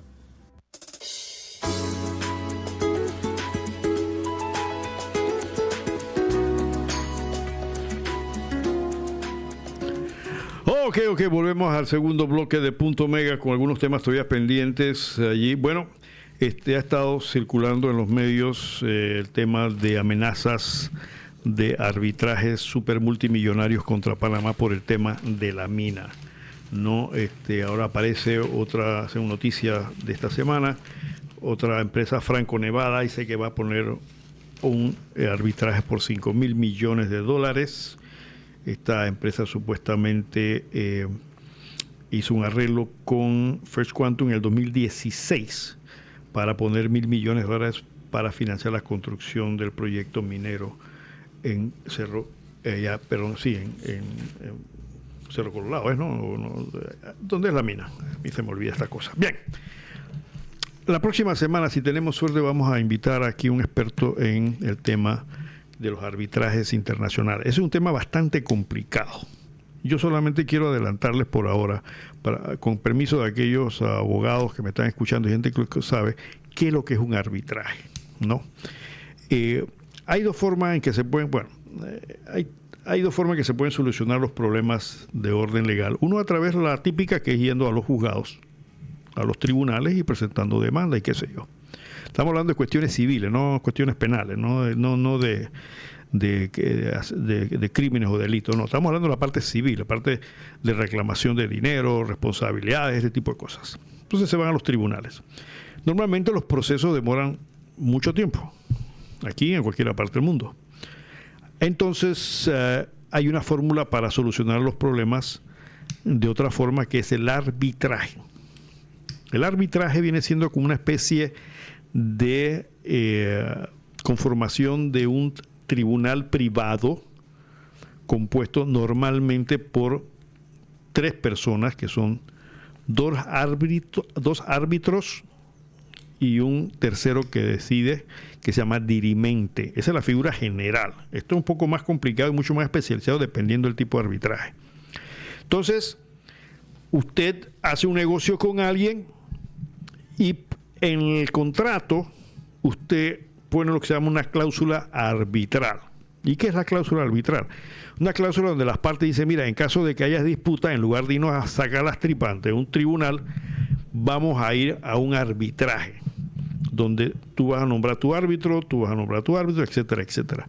En Panamá el arbitraje está debidamente regulado por ley. Y existe en Panamá un centro de arbitraje que está en la Cámara de Comercio, porque ya ellos tienen experiencia en esto y conocen el movimiento. Entonces, una vez que usted firma esa cláusula de arbitraje, queda comprometido a ir, en caso de pelea, a un tribunal arbitral. ¿Tenemos llamadas, Claudio? ¿Aló? Profe, dígame. Agradecido. Habla Benicio. ¿Qué pasó, Benicio? ¿Te sirvió? Oye, visité Solandac. Coño, ese ¿Aló? Eso cuando los políticos han hecho un trabajo de 30, 40 años más atrás del FUFO, caminando con el FUFO. Ya. Coño, usted la cogió, ¿no? Sí, dale. Cómo no, que tenga buen día, profe. Me alegro que te haya servido la cortesía de Camposanto Parque Memorial Los Guayacanes. Bien, entonces cuando se firma esa cláusula, recuerden, en el contrato tiene que constar que vas a ir a un arbitraje. Una vez que ya la firmas, quedan las partes obligadas, o sea, los contratantes quedan obligados a ir a un arbitraje y no a ir a lo que nosotros acá los AOI llamamos la jurisdicción ordinaria, o sea, los tribunales normales. Y la ley incluso establece que si hay una cláusula arbitral y aparece alguien ante un juzgado diciendo yo quiero demandar a fulano de tal, y el juez ve que existe esa cláusula arbitral, el juez no la va a atender. ¿Estamos claros? Es en los arbitrajes normales, acá pequeñitos. Te comprometiste, vas al juzgado y dices, güey, yo quiero demandar a Ramón Mendoza porque incumplió, que sé, y al final dice, hay una cláusula arbitral. El juez va a decir, no. Yo declino competencia. Declino significa no voy a tomar a conocer el caso porque ustedes firmaron una cláusula arbitral y tienen que ir a un arbitraje, obligatoriamente. ¿Tenemos llamada, Claudio? ¿Aló? Sí. ¿Aló? Profesor. Dime. Oiga, arbitraje. La pregunta del millón. Estos arbitrajes se basan en las leyes de los países. Y si es así, cuando una ley en el país se hacen un contrato y la ley en el país donde se está haciendo ese contrato, la ley indica que no es legal, que no vale ese contrato, y entonces ese arbitraje ¿qué fundamento tiene? Okay. Es la pregunta que yo me hago. Por eso digo, vamos con calma para que me entiendan, porque estoy ahora mismo explicando la figura general del arbitraje para que la entendamos. Ya esto que me estás presentando es una variable que casualmente hace que las cosas se compliquen y tiene otras razones. Vamos a seguir lo que le estoy explicando. Ya, ¿qué es un arbitraje? Es un compromiso donde le dicen, no vamos a ir a un juzgado, vamos a ir a un tribunal arbitral. Y el tribunal arbitral y el juez está compuesto normalmente de 2 árbitros y un dirimente. Eso básicamente es lo que es un arbitraje. ¿Ok? Entonces es obligatorio.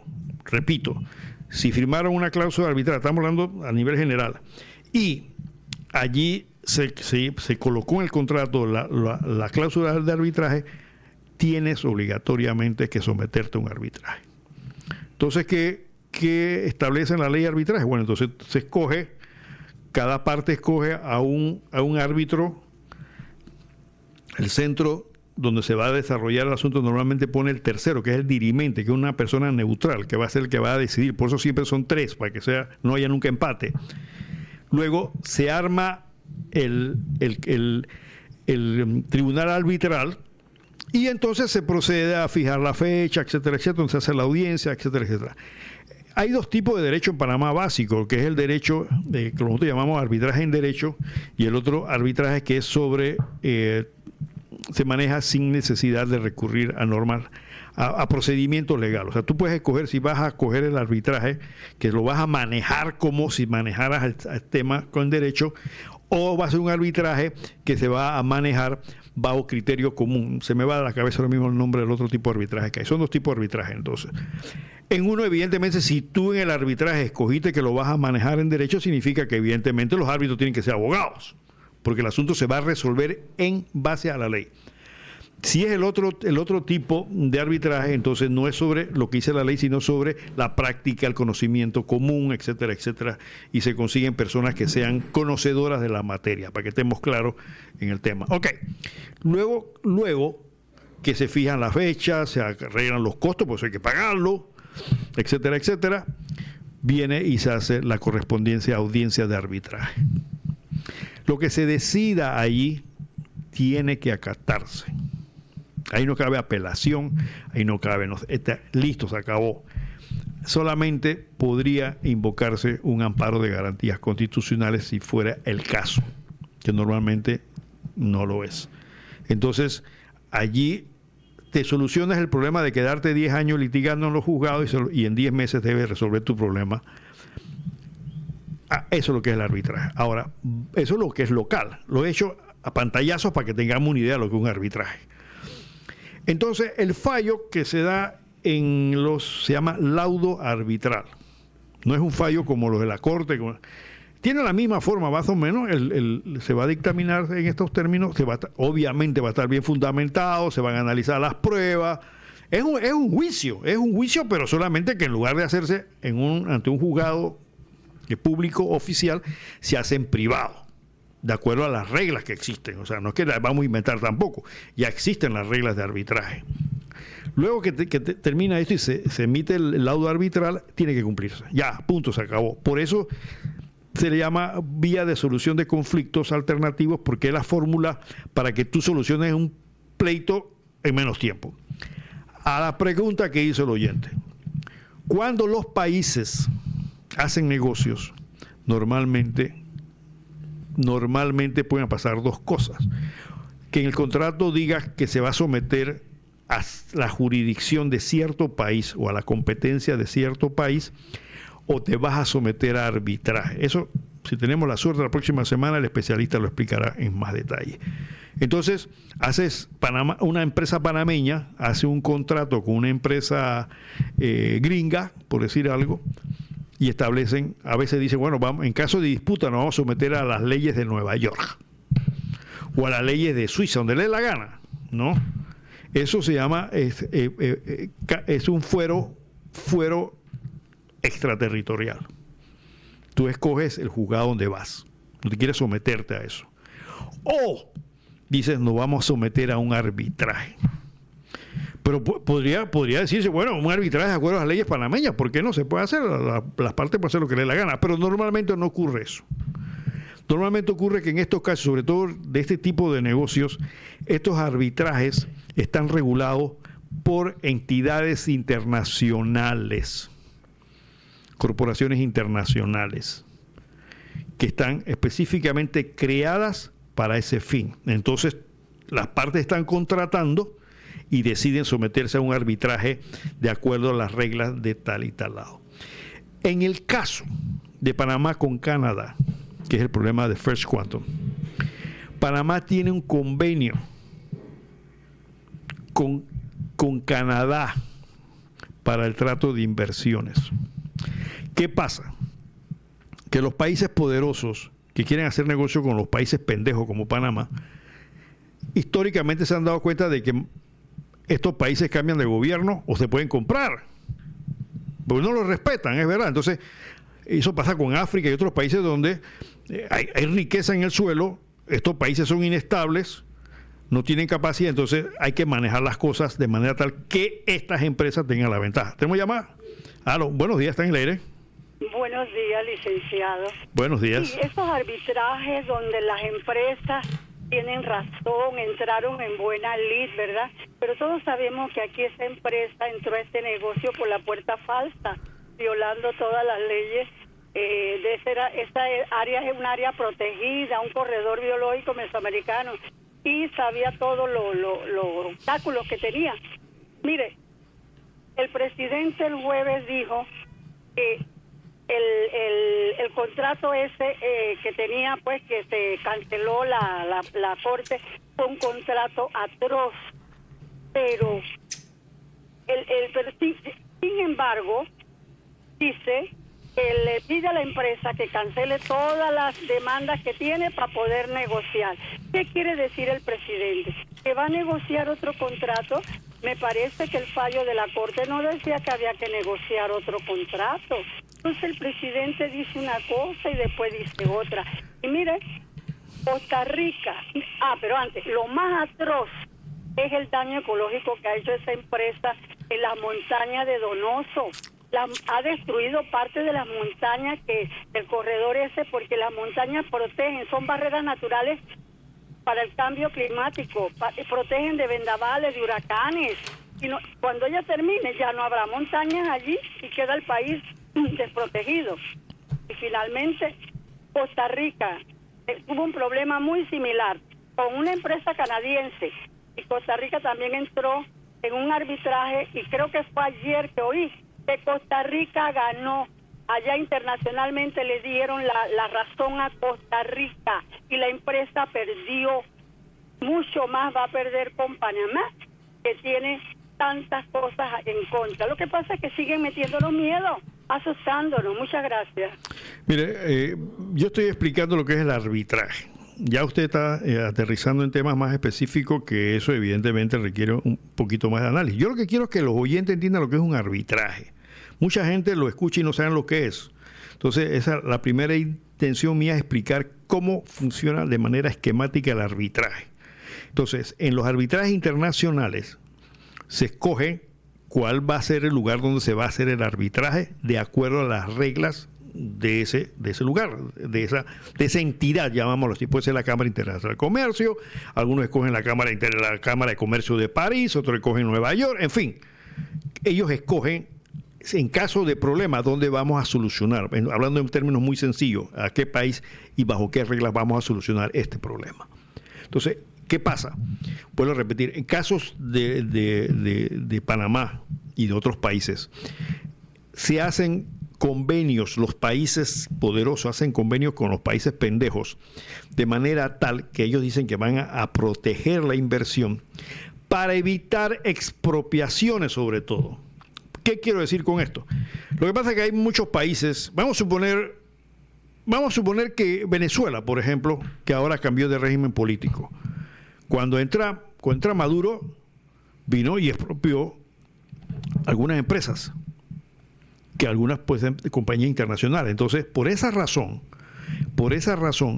entonces escogen este tipo de solución para efectos de que se arregle ese problema mediante arbitraje, para evitar que países inestables vengan y expropien inversiones extranjeras. Es una de las cosas principales que provocan que intentan este tipo de tratados, y de una especie de, entre comillas, seguridad jurídica, es decir, que se respeten los convenios que se hacen. Entonces, esa es una de las causales que normalmente utilizan para ir a un convenio, a un arbitraje. ¿Cuáles son las razones que First Quantum y ahora Franco Nevada van a utilizar? Esa se verá allá, en su momento. Yo no la sé. Ellos están hablando de que tienen, por lo menos según la noticia esta, que ellos tienen un reclamo porque él ha provocado un daño de $5,000 millones. Eso es lo que ellos tienen que probarlo. No es que el arbitraje, yo voy allá porque no. Tienen que probarlo, y los abogados que son especialistas en esto saben manejar los detalles de manera tal que tienen que probar en qué consistió los daños. Ahora, eso que la Corte Suprema en Panamá declaró inconstitucional el contrato no le impide a Panamá a volver a hacer contratos. Lo que hay que revisar es el Código de Minas y de Recursos Minerales, y ver que hubo una ley a tambor batiente para que la gente se fuera a la calle, donde vinieron con el tema de la mora, de la explotación de minerales metálicos. Es un problema que hay que resolver, porque había compañías que ya tenían concesiones en turno que no estaban en problemas y se las cancelaron. Entonces, si tú has hecho inversiones en un país y de repente, porque la gente sale a la calle peleándose con otra compañía, me quitan mi concesión, yo tengo el derecho a reclamar. Yo no tengo que venir con First Quantum, yo estoy sacando oro por este lado, a mí no se me ha acusado de nada, entonces tú me vas a cerrar la concesión a mí, tú me tienes que responder por eso. Entonces, obviamente que la posición del gobierno de Cortizo, que fue un gobierno no pésimo, ¿no? Es una cosa impresionantemente terrible. Aprobaron ese contrato a tambor batiente sabiendo perfectamente que era inconstitucional, porque necesitaban plata. ¿Y quién sabe qué más corría por debajo de la mesa? Entonces sí es atroz ese contrato. Evidentemente, aquí lo analizamos en este programa muchas semanas. Es una porquería de contrato, todo a favor de la empresa, no solamente desde la perspectiva jurídica, desde la perspectiva económica también. Entonces, evidentemente que los abogados de la empresa debieron darse cuenta de que se nos está yendo la mano en pollo. Y esto no hay que darle mucha vuelta para que lo echen para atrás. Debieron asesorar a su gente así. Pero como nos consideran unos países pendejos, dijeron, no, tranquilo, suéltales esto para partir de idiotas. Ahí les vamos a engañar con esto, porque esos son unos indios de esto, de allá de época de Cristóbal Colón. Esto no hay ningún problema. Ellos están pensando en carnavales y están pensando en otra cosa y ni se van a dar cuenta de esto. Entonces un contrato de esa clase lo aprobaron toda la caterva de delincuentes de cuello blanco en ese momento, y ya tenemos las consecuencias. Ahora, ese problema hay que resolverlo, mi estimada oyente. El presidente Mulino tiene que resolverlo en una u otra forma. Mi opinión personal es, por ejemplo, yo me pongo a hacer estos cálculos. Si esta gente dice que ellos han tenido una lesión de 5,000 millones de dólares en 8 años, 5,000 millones en 8 años, y por ahí salió un artículo de alguien que maneja minas y nos está hablando de que la mina ha tenido perjuicio por más de 10,000 millones de dólares. Si esas son las utilidades que están reclamando, ¿por qué a Panamá le dan una porquería? A ver, si están reclamando que 5,000 millones en 8 años perdieron ellos, ¿por qué razón a Panamá ni 5,000 millones le han pagado ni 1,000 millones? Porque nos tratan como unos perfectos pendejos, apoyados por una partida de delincuentes que manejaban el órgano legislativo y el gobierno de Panamá para hacer esto. Porque si me están reclamando 5,000 millones de dólares, significa que ese negocio me tiene que dar a Panamá más. Tan sencillo como eso. Lo están diciendo ellos, no lo está diciendo otra gente. ¿Tenemos llamada, Claudio? Sí, aló. Sí, muy buenos días, licenciado Mendoza. Buenos días. Mis felicitaciones para usted. Yo a veces no lo llamo, yo todo el tiempo no lo llamo, pero yo lo escucho porque me gusta aprender con usted. Gracias. Lamentablemente, por ser campesina, no pude ser abogada, pero esa era mi inquietud. Y no tenía quien me diera los ¿cómo se llama? La plata esa que habían para los políticos. No, yo no tenía quien me diera. Licenciado, yo sé que los temas de ustedes son bien importantes, todos, porque yo no he escuchado a ninguno que no sea importante. Pero hoy yo quiero que usted me permita denunciar una situación que se está dando acá en La Chorrera, en La Espiga. La policía de allí, yo no sé si aquí ellos lo mandan para poner boletas solamente, y para la gente, la pobre gente que anda viendo cómo busca el huevito para comer. Pero porque hoy me entero, me dice un agente de la policía del tránsito, que ellos están obligados a poner boletas, 150 boletas en la mañana y 150 boletas en la tarde. Yo quiero que el ministro de Seguridad o el señor Molino revise esto, porque eso está muy mal. ¿Cómo es posible que ellos tienen obligación de poner boletas? ¿Ah? Y hay un policía apellido Mudarra que él hace retenes él solito con un patrulla. Yo no sé si eso está permitido, pero yo he escuchado al licenciado Bernal que eso no está permitido. Entonces yo quiero que si van a cambiar algunas cosas en el país, que el presidente Molino haga algo por eso, porque yo sé que usted tiene carro y mucha gente le han puesto boletas, que a veces son injustas las boletas. Muy buenos días y disculpe que yo me haya extendido. Cómo no, gracias. Bueno, haciendo un paréntesis, sí, evidentemente yo entiendo algunos, incluso alguna gente me han dicho sí que le ponen una cantidad que tienen que poner boletas, y me decía una vez uno que le dijeron vete a la corte, que ahí están todos los abogados parados afuera, así que porque ahí no hay estacionamiento, los abogados nos paramos en las aceras donde sea, entonces ándate, que ellos siempre están mal parados y métele boleta a toda esta gente. No, ese comentario ya existe. Ahora, lo interesante de esto, que es una cosa que siempre me he hecho la pregunta, y ya que lo trajo usted al tema, es si uno escucha los reportes de las boletas que se ponen, porque a veces en unos programas de radio o televisión manifiestan que son miles de boletas los fines de semana, y si cada boleta de esa tiene un promedio de $25, estamos hablando de que se están generando miles de dólares en boletas. ¿Dónde va esa plata? ¿Dónde va esa plata? Sería bueno ahora que eso lo aclararan, porque esos dineros no están en el presupuesto nacional. Tengo entendido que no van a las arcas del Estado, sino quedan en la institución. Entonces, algún día invitaremos a alguien de la institución que nos explique qué hacen con todos esos, deben ser millones de dólares al año en infracciones, a dónde se utilizan, a dónde van, cómo se están usando. Bueno, veamos qué dicen la autoridad de esto. Bien, seguimos entonces con el tema del arbitraje internacional. Entonces, Panamá supuestamente está ahora mismo sometida a una cantidad de arbitrajes que son por el orden de los $20,000 millones de dólares supuestamente. Según la noticia dice que se reportó que hace unos días First Quantum indicaron que durante el mes de julio también estarían inscribiendo 2 demandas de arbitraje contra Panamá, donde solicitarán más de $20,000 millones de dólares en compensación.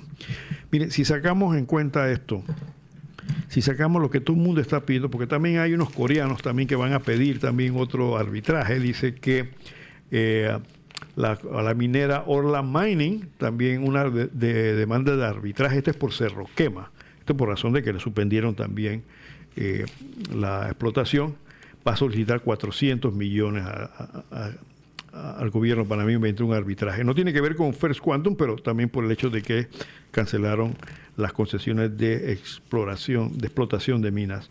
Además, Franco Nevada y First Quantum, también está la compañía coreana Comir, estará pidiendo $2,000 millones de dólares por el 10% de participación en Donoso, de acuerdo al arbitraje que piensan poner. También hay un proveedor de maquinarias, Liebherr, que buscaría una compensación de $133 millones de dólares. Aquí todo el mundo viene ahora a irse contra Panamá alegando pendejadas como esta, pero independientemente de, vuelvo a repetir, la Corte al fallar no le está impidiendo a Panamá a realizar un nuevo contrato con quien sea. La Corte no hace leyes, que quede claro. La Corte no es el órgano legislativo. Quien hace la ley es la Asamblea Nacional. La Corte interpreta y aplica la ley y defiende y aplica la Constitución. Ya, no enredemos, no que la Corte prohibió de que se vayan a hacer nuevos contratos. Lo que digo que ese contrato no tiene validez por razón de que violó normas constitucionales, que eso quede claro, son dos cosas diferentes. Entonces, si ponemos a analizar financieramente lo que están reclamando en utilidades que han dejado de percibir y utilidades que van a perder, o sea, a futuro, entonces significa, viendo el contrato, que nos han tratado como unos perfectos imbéciles en ese contrato desde el punto de vista financiero. No vamos a hablar de todos los otros aspectos de orden soberano y demás, sino de aspecto financiero. Si ellos están reclamando $5,000, si otros están reclamando $20,000, entonces a Panamá nos trataron en ese contrato, independientemente de las violaciones de las cláusulas de soberanía y constitucionales, financieramente nos trataron como unos perfectos pendejos. Entonces nosotros, panameños, pagamos millones de dólares a partidos políticos que supuestamente van a defender los intereses del pueblo en la Asamblea. Y estos sinvergüenza del PRD aprobaron en 24 horas un contrato donde nos estaban tratando peor que cualquier ignorante de tercer mundo.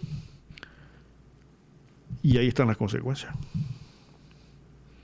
El licenciado Ábrego, que quería ser diputado nuevamente, el presidente de la Comisión de Comercio. ¿Dónde están la cantidad de abogados que tenía la Asamblea? De esos abogados que le regalan el título, ¿será porque no pudieron interpretar y darse cuenta y decirle, esta vaina está llena de inconstitucionalidad, eso no puede llevar? Un presidente que salió corriendo a firmar esto cuando tiene también otra caterva de abogados en la presidencia, incluso eminentes constitucionalistas, ¿no? Entonces, mis estimados oyentes, el hecho que la Corte lo echó para atrás no significa que el gobierno no puede negociar. Pero tiene un obstáculo, que es el otro obstáculo legal, que es casualmente la mora que se puso sobre las concesiones de exploración. Quiero aclarar algo también para mis estimados oyentes. Miren, en el tema de minería hay dos formas para poder entrar al negocio. Primero, tienen que entender que los bienes naturales son del Estado, del pueblo. Vamos a hablar del Estado en este caso. O sea, no es que yo llegue o no.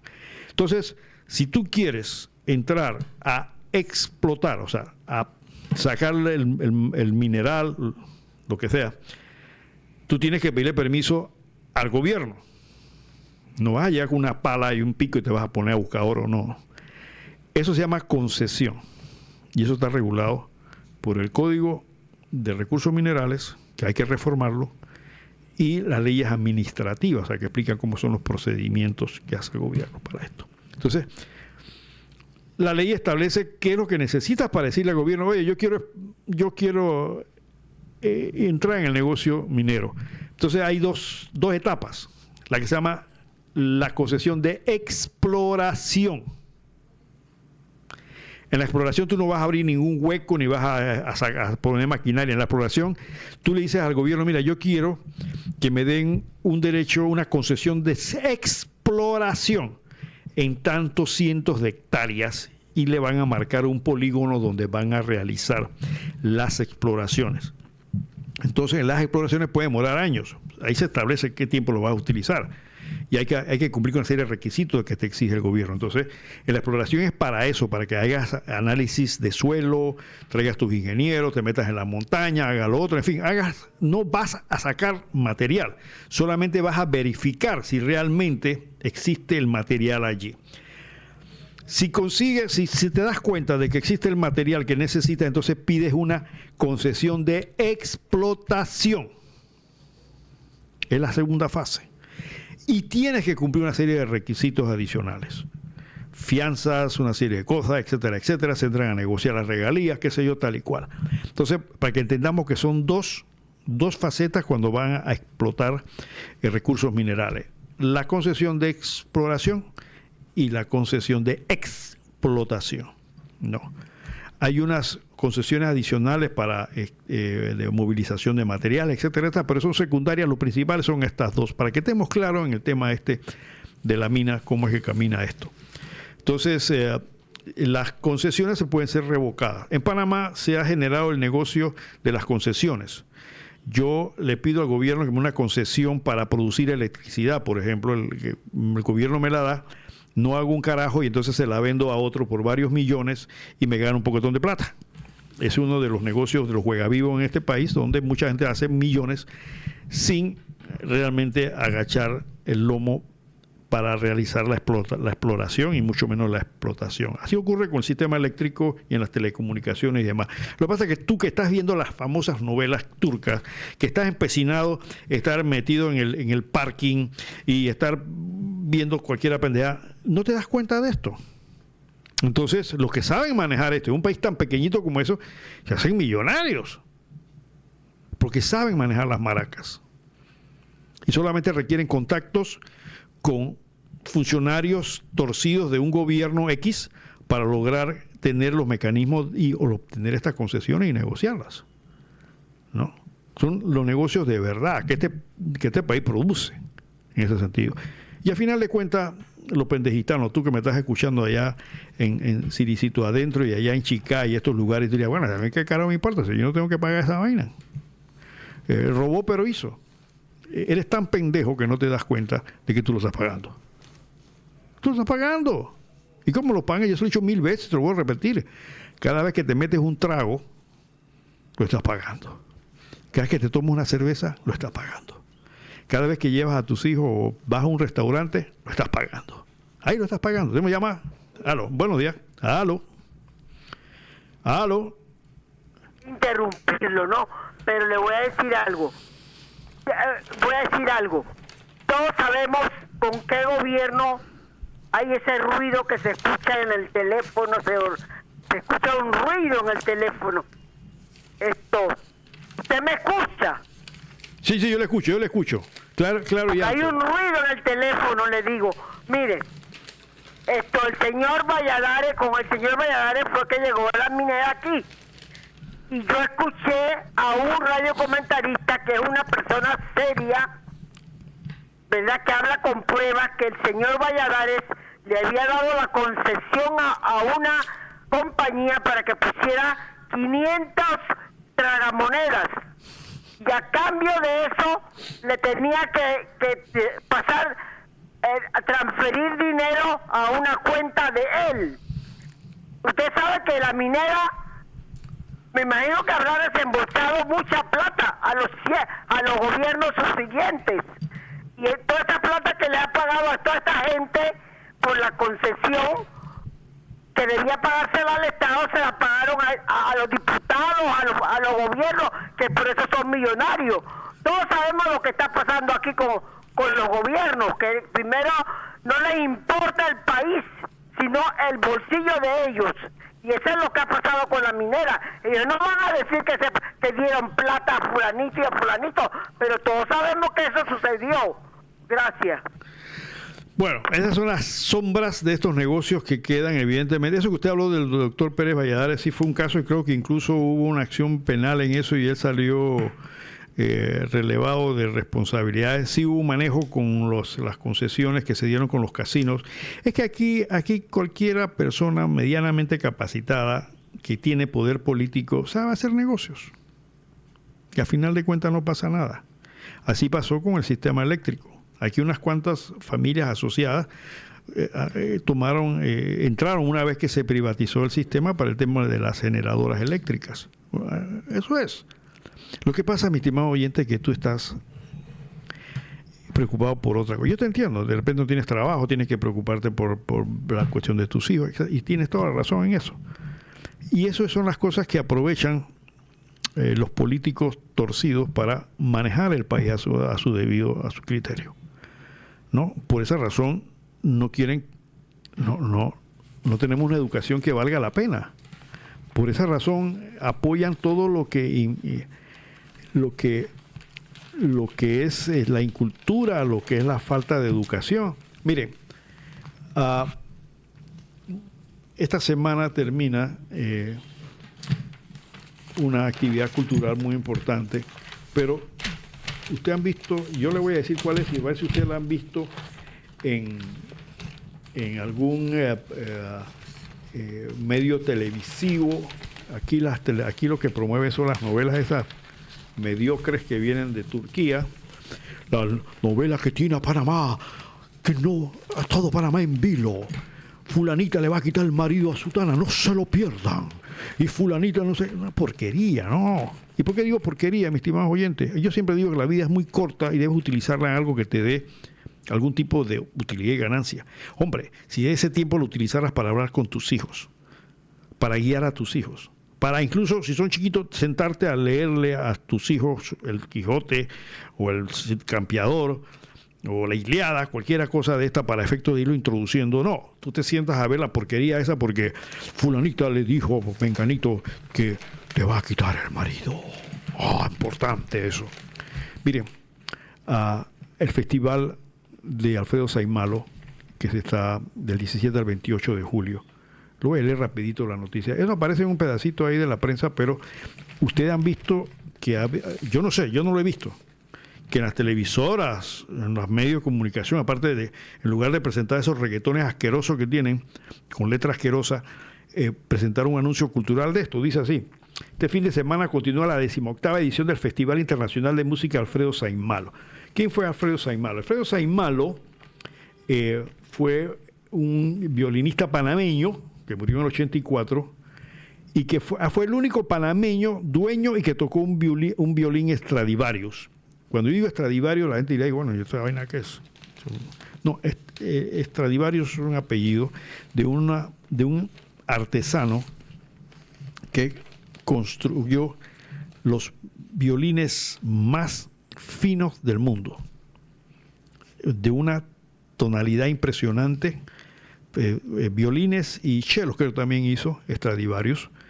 Entonces el maestro Saimalo tuvo uno y fue el único panameño posiblemente que lo ha podido tocar. No es que sea difícil, es un violín de aspecto igual que los demás, pero la calidad de la confección, la calidad del sonido ha hecho de los violines Stradivarius un instrumento musical especial que vale miles de dólares. Tampoco lo vas a encontrar en una tienda normal y corriente. Dice, el maestro Saint Malo se presentó con éxito en salas de conciertos prestigiosas como Salle Gaviot de París, me corrigen mi inglés, Musik Veriensaal de Viena y en el Carnegie Hall de Nueva York. También ocupó el cargo de director del Conservatorio de Música y Declamación de Panamá durante 12 años. Él y su esposa escribieron un par de libros sobre música que por ahí a veces yo se los comento a ustedes, pero este tipo de manifestaciones culturales evidentemente en Panamá no es lo que identifica el desarrollo de nuestro país. No es lo que le interesa a los gobiernos y mucho menos les interesa el tema de la educación. Por esa razón somos un país que estamos en situación educativa muy mala y eso afecta en todos los sentidos. En todos los sentidos, porque si tú tienes una juventud ignorante, inculta, entonces pasa lo que pasa. Cada vez que vienen los gobiernos, pues evidentemente se apoya en esto. Había un artículo que salió en el Polígrafo el 10 de marzo, hace varios, acuérdense que yo no doy noticias, aquí las analizamos, de un especialista, este es un artículo de la periodista Adelita Coriat, donde tiene que ver con el tema de la lectura y de la educación. Dice, actualmente hay 120,000, decía este señor, 120,000 niños, 120,000 entre 40 y 20 años que no están en el sistema educativo. Además, tenemos alrededor de 200,000 estudiantes que están en el sistema, pero que tienen sobredad, es decir, no están aprendiendo. La sobredad es una pérdida de rezago educativo. Miren usted la situación. 100 y pico mil por otros 200,000. Tenemos 73,000 estudiantes que tienen 2 o más años de sobredad, que significa que tienen un alto riesgo de abandonar el sistema. Lo otro es que debería ser una prioridad nacional, que es la calidad educativa. Como se enseña es muy memorístico, enciclopédico, eso tiene mucho que ver en cómo se forman los docentes, muy en contenido y desarrollo de memoria. O sea, en realidad el rezago está dentro de la calidad educativa, la calidad. Por eso cuando el amigo me llamó para decirme sobre la galleta y el vaso de leche, no es solamente el problema este. Claro que es importante, pero veamos lo que dice este experto. Dice, el 38% de los niños de 4 años no asisten al preescolar y eso es determinante para el resto de la trayectoria educativa.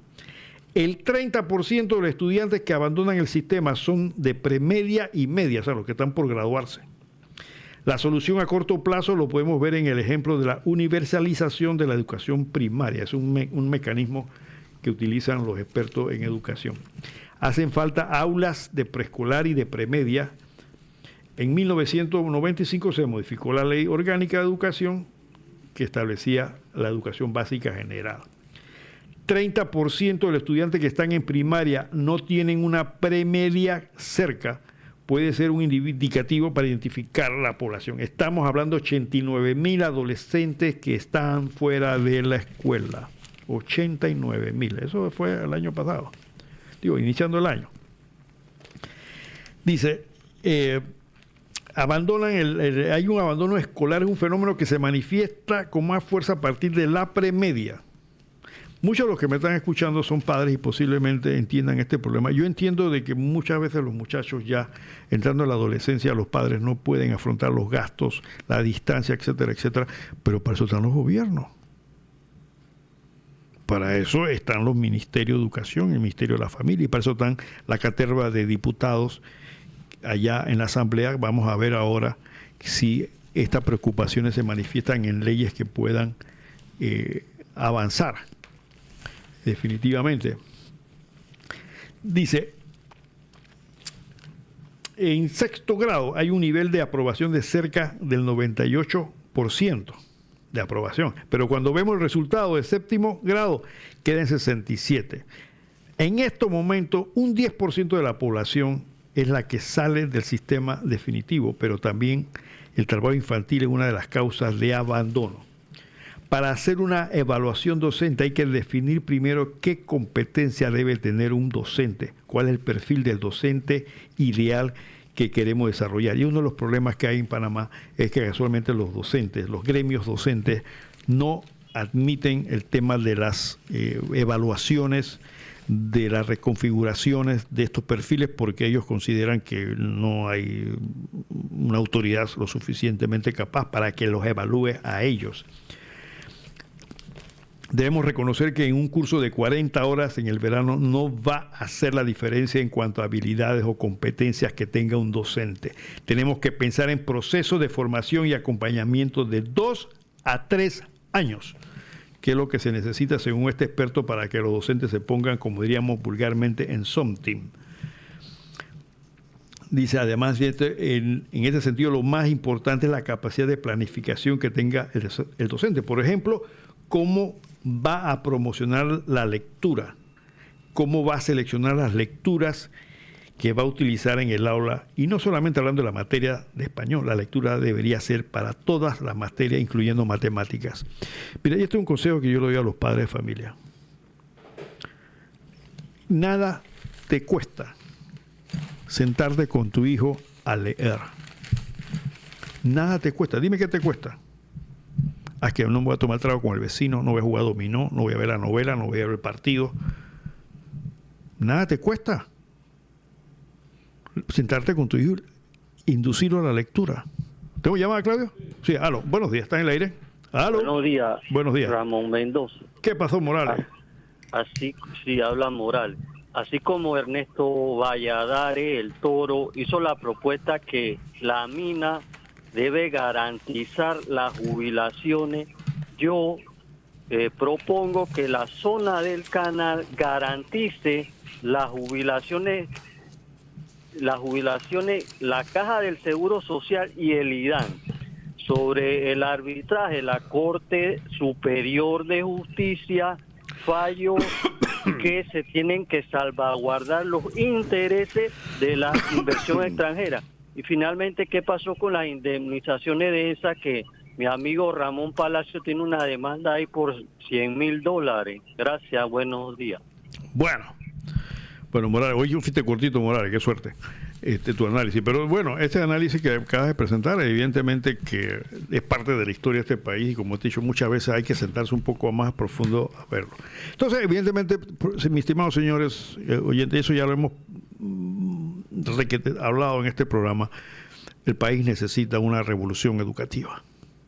De lo contrario, vamos a seguir patinando en lo mismo y otros países nos van a sacar ventaja. Y con todas las ventajas que tiene este país, no vamos a poder evolucionar para ubicarnos a un nivel superior. ¿Tenemos llamada? Aló, buenos días, ¿está en el aire? Gracias, buenos días. Tenga usted el licenciado Ramón. Sí. Bien, tremendo programa, el mejor programa y la mejor emisora. Gracias. Todos los temas, es pura docencia. Pura cátedra lo que se disciplina a través de estas cosas. Mire, licenciado, yo quería referirme, me dolió sinceramente intervenir. Ha tocado unos temas se oye muy lejos y entrecortado. Sí, ahora se oye mejor, dígame.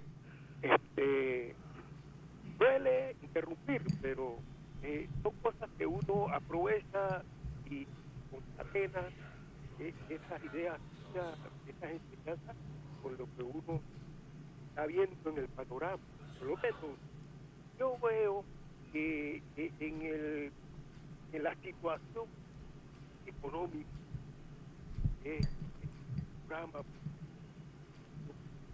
anteriores todas las se perdió la señal, ¿eh? Se perdió la señal, tienen que volver a llamar de nuevo. Bueno, ya no estamos acabando el programa. Sí, yo creo que ya se perdió la señal, mi estimado oyente. Usted siempre es bienvenido, pero se perdió la señal, tiene que ubicarse mejor o qué sé yo para esto. Bueno, Evidentemente, pues es un problema que el gobierno, esperemos que el gobierno nacional diseñe una política que pueda avanzar. No es un problema de 5 años, es un problema de 4 o 5 gobiernos para poder sacar al país del problema que tenemos de orden educativo y hacerlo competitivo. Bueno, también creo que esta semana se celebra 30 años de lo que pasó con un vuelo a las Chiricanas que viajaba de Panamá a Zona Libre.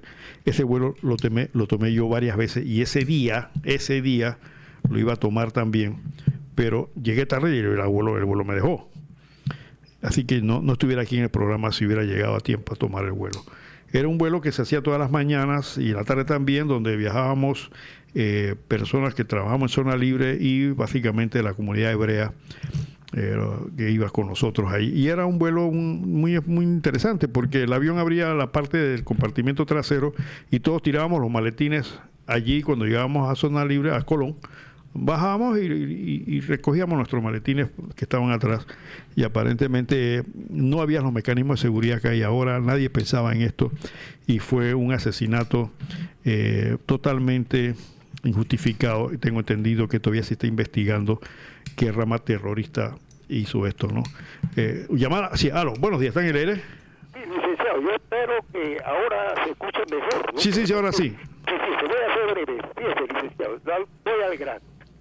Yo escucho al señor presidente Pulido hablar en sus intervenciones de que el funcionario que está nombrado el nuevo, tiene que poner la denuncia o lo que fuere ante la autoridad competente. Entonces, digo yo, él siempre estoy yo malicioso de que esto a qué se debe, porque claro, él dice que él no es la ley ni el que tiene que ver con esto, pero que estos funcionarios que él nombra, debe ser los que tienen que agilizar lo que fuere. Mire, yo creo que ese nombramiento del profesor doctor Bernal está equivocado, porque ese no es el puesto de bajo las circunstancias actuales el puesto para Bernal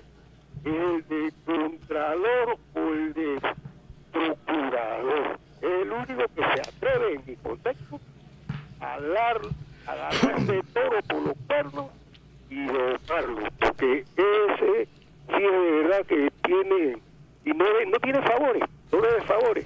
Entonces ese es lo que yo creo, dice el doctor Bernal, contralor o procurador preferiblemente, para que esto se arregle. Gracias. ¿Cómo no? Bueno, ya me tengo que ir. Yo estoy de acuerdo con usted, solo que Miguel Antonio es una persona tan recta que estos sistemas los van a rechazar como ha pasado otras veces. Bueno, no me queda más que decirle que la dignidad no se come, pero un pueblo sin dignidad termina de rodillas y sin comer. Y al perro flaco y hambriento se contentan con el hueso. Recuerda que qué bueno para los gobernantes que el pueblo no piense. Y regala un libro es el mejor regalo que puedes dar.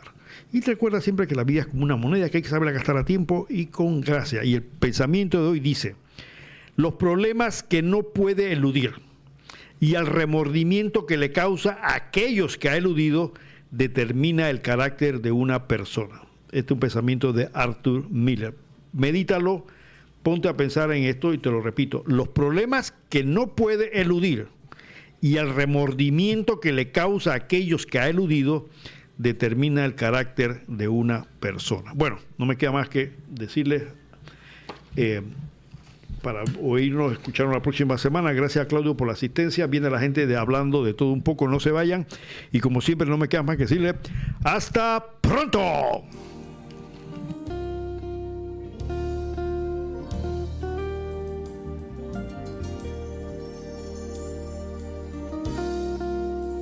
Punto Omega, a las 10 de la mañana del sábado. Análisis, comentarios y opiniones en general sobre temas nacional e internacional.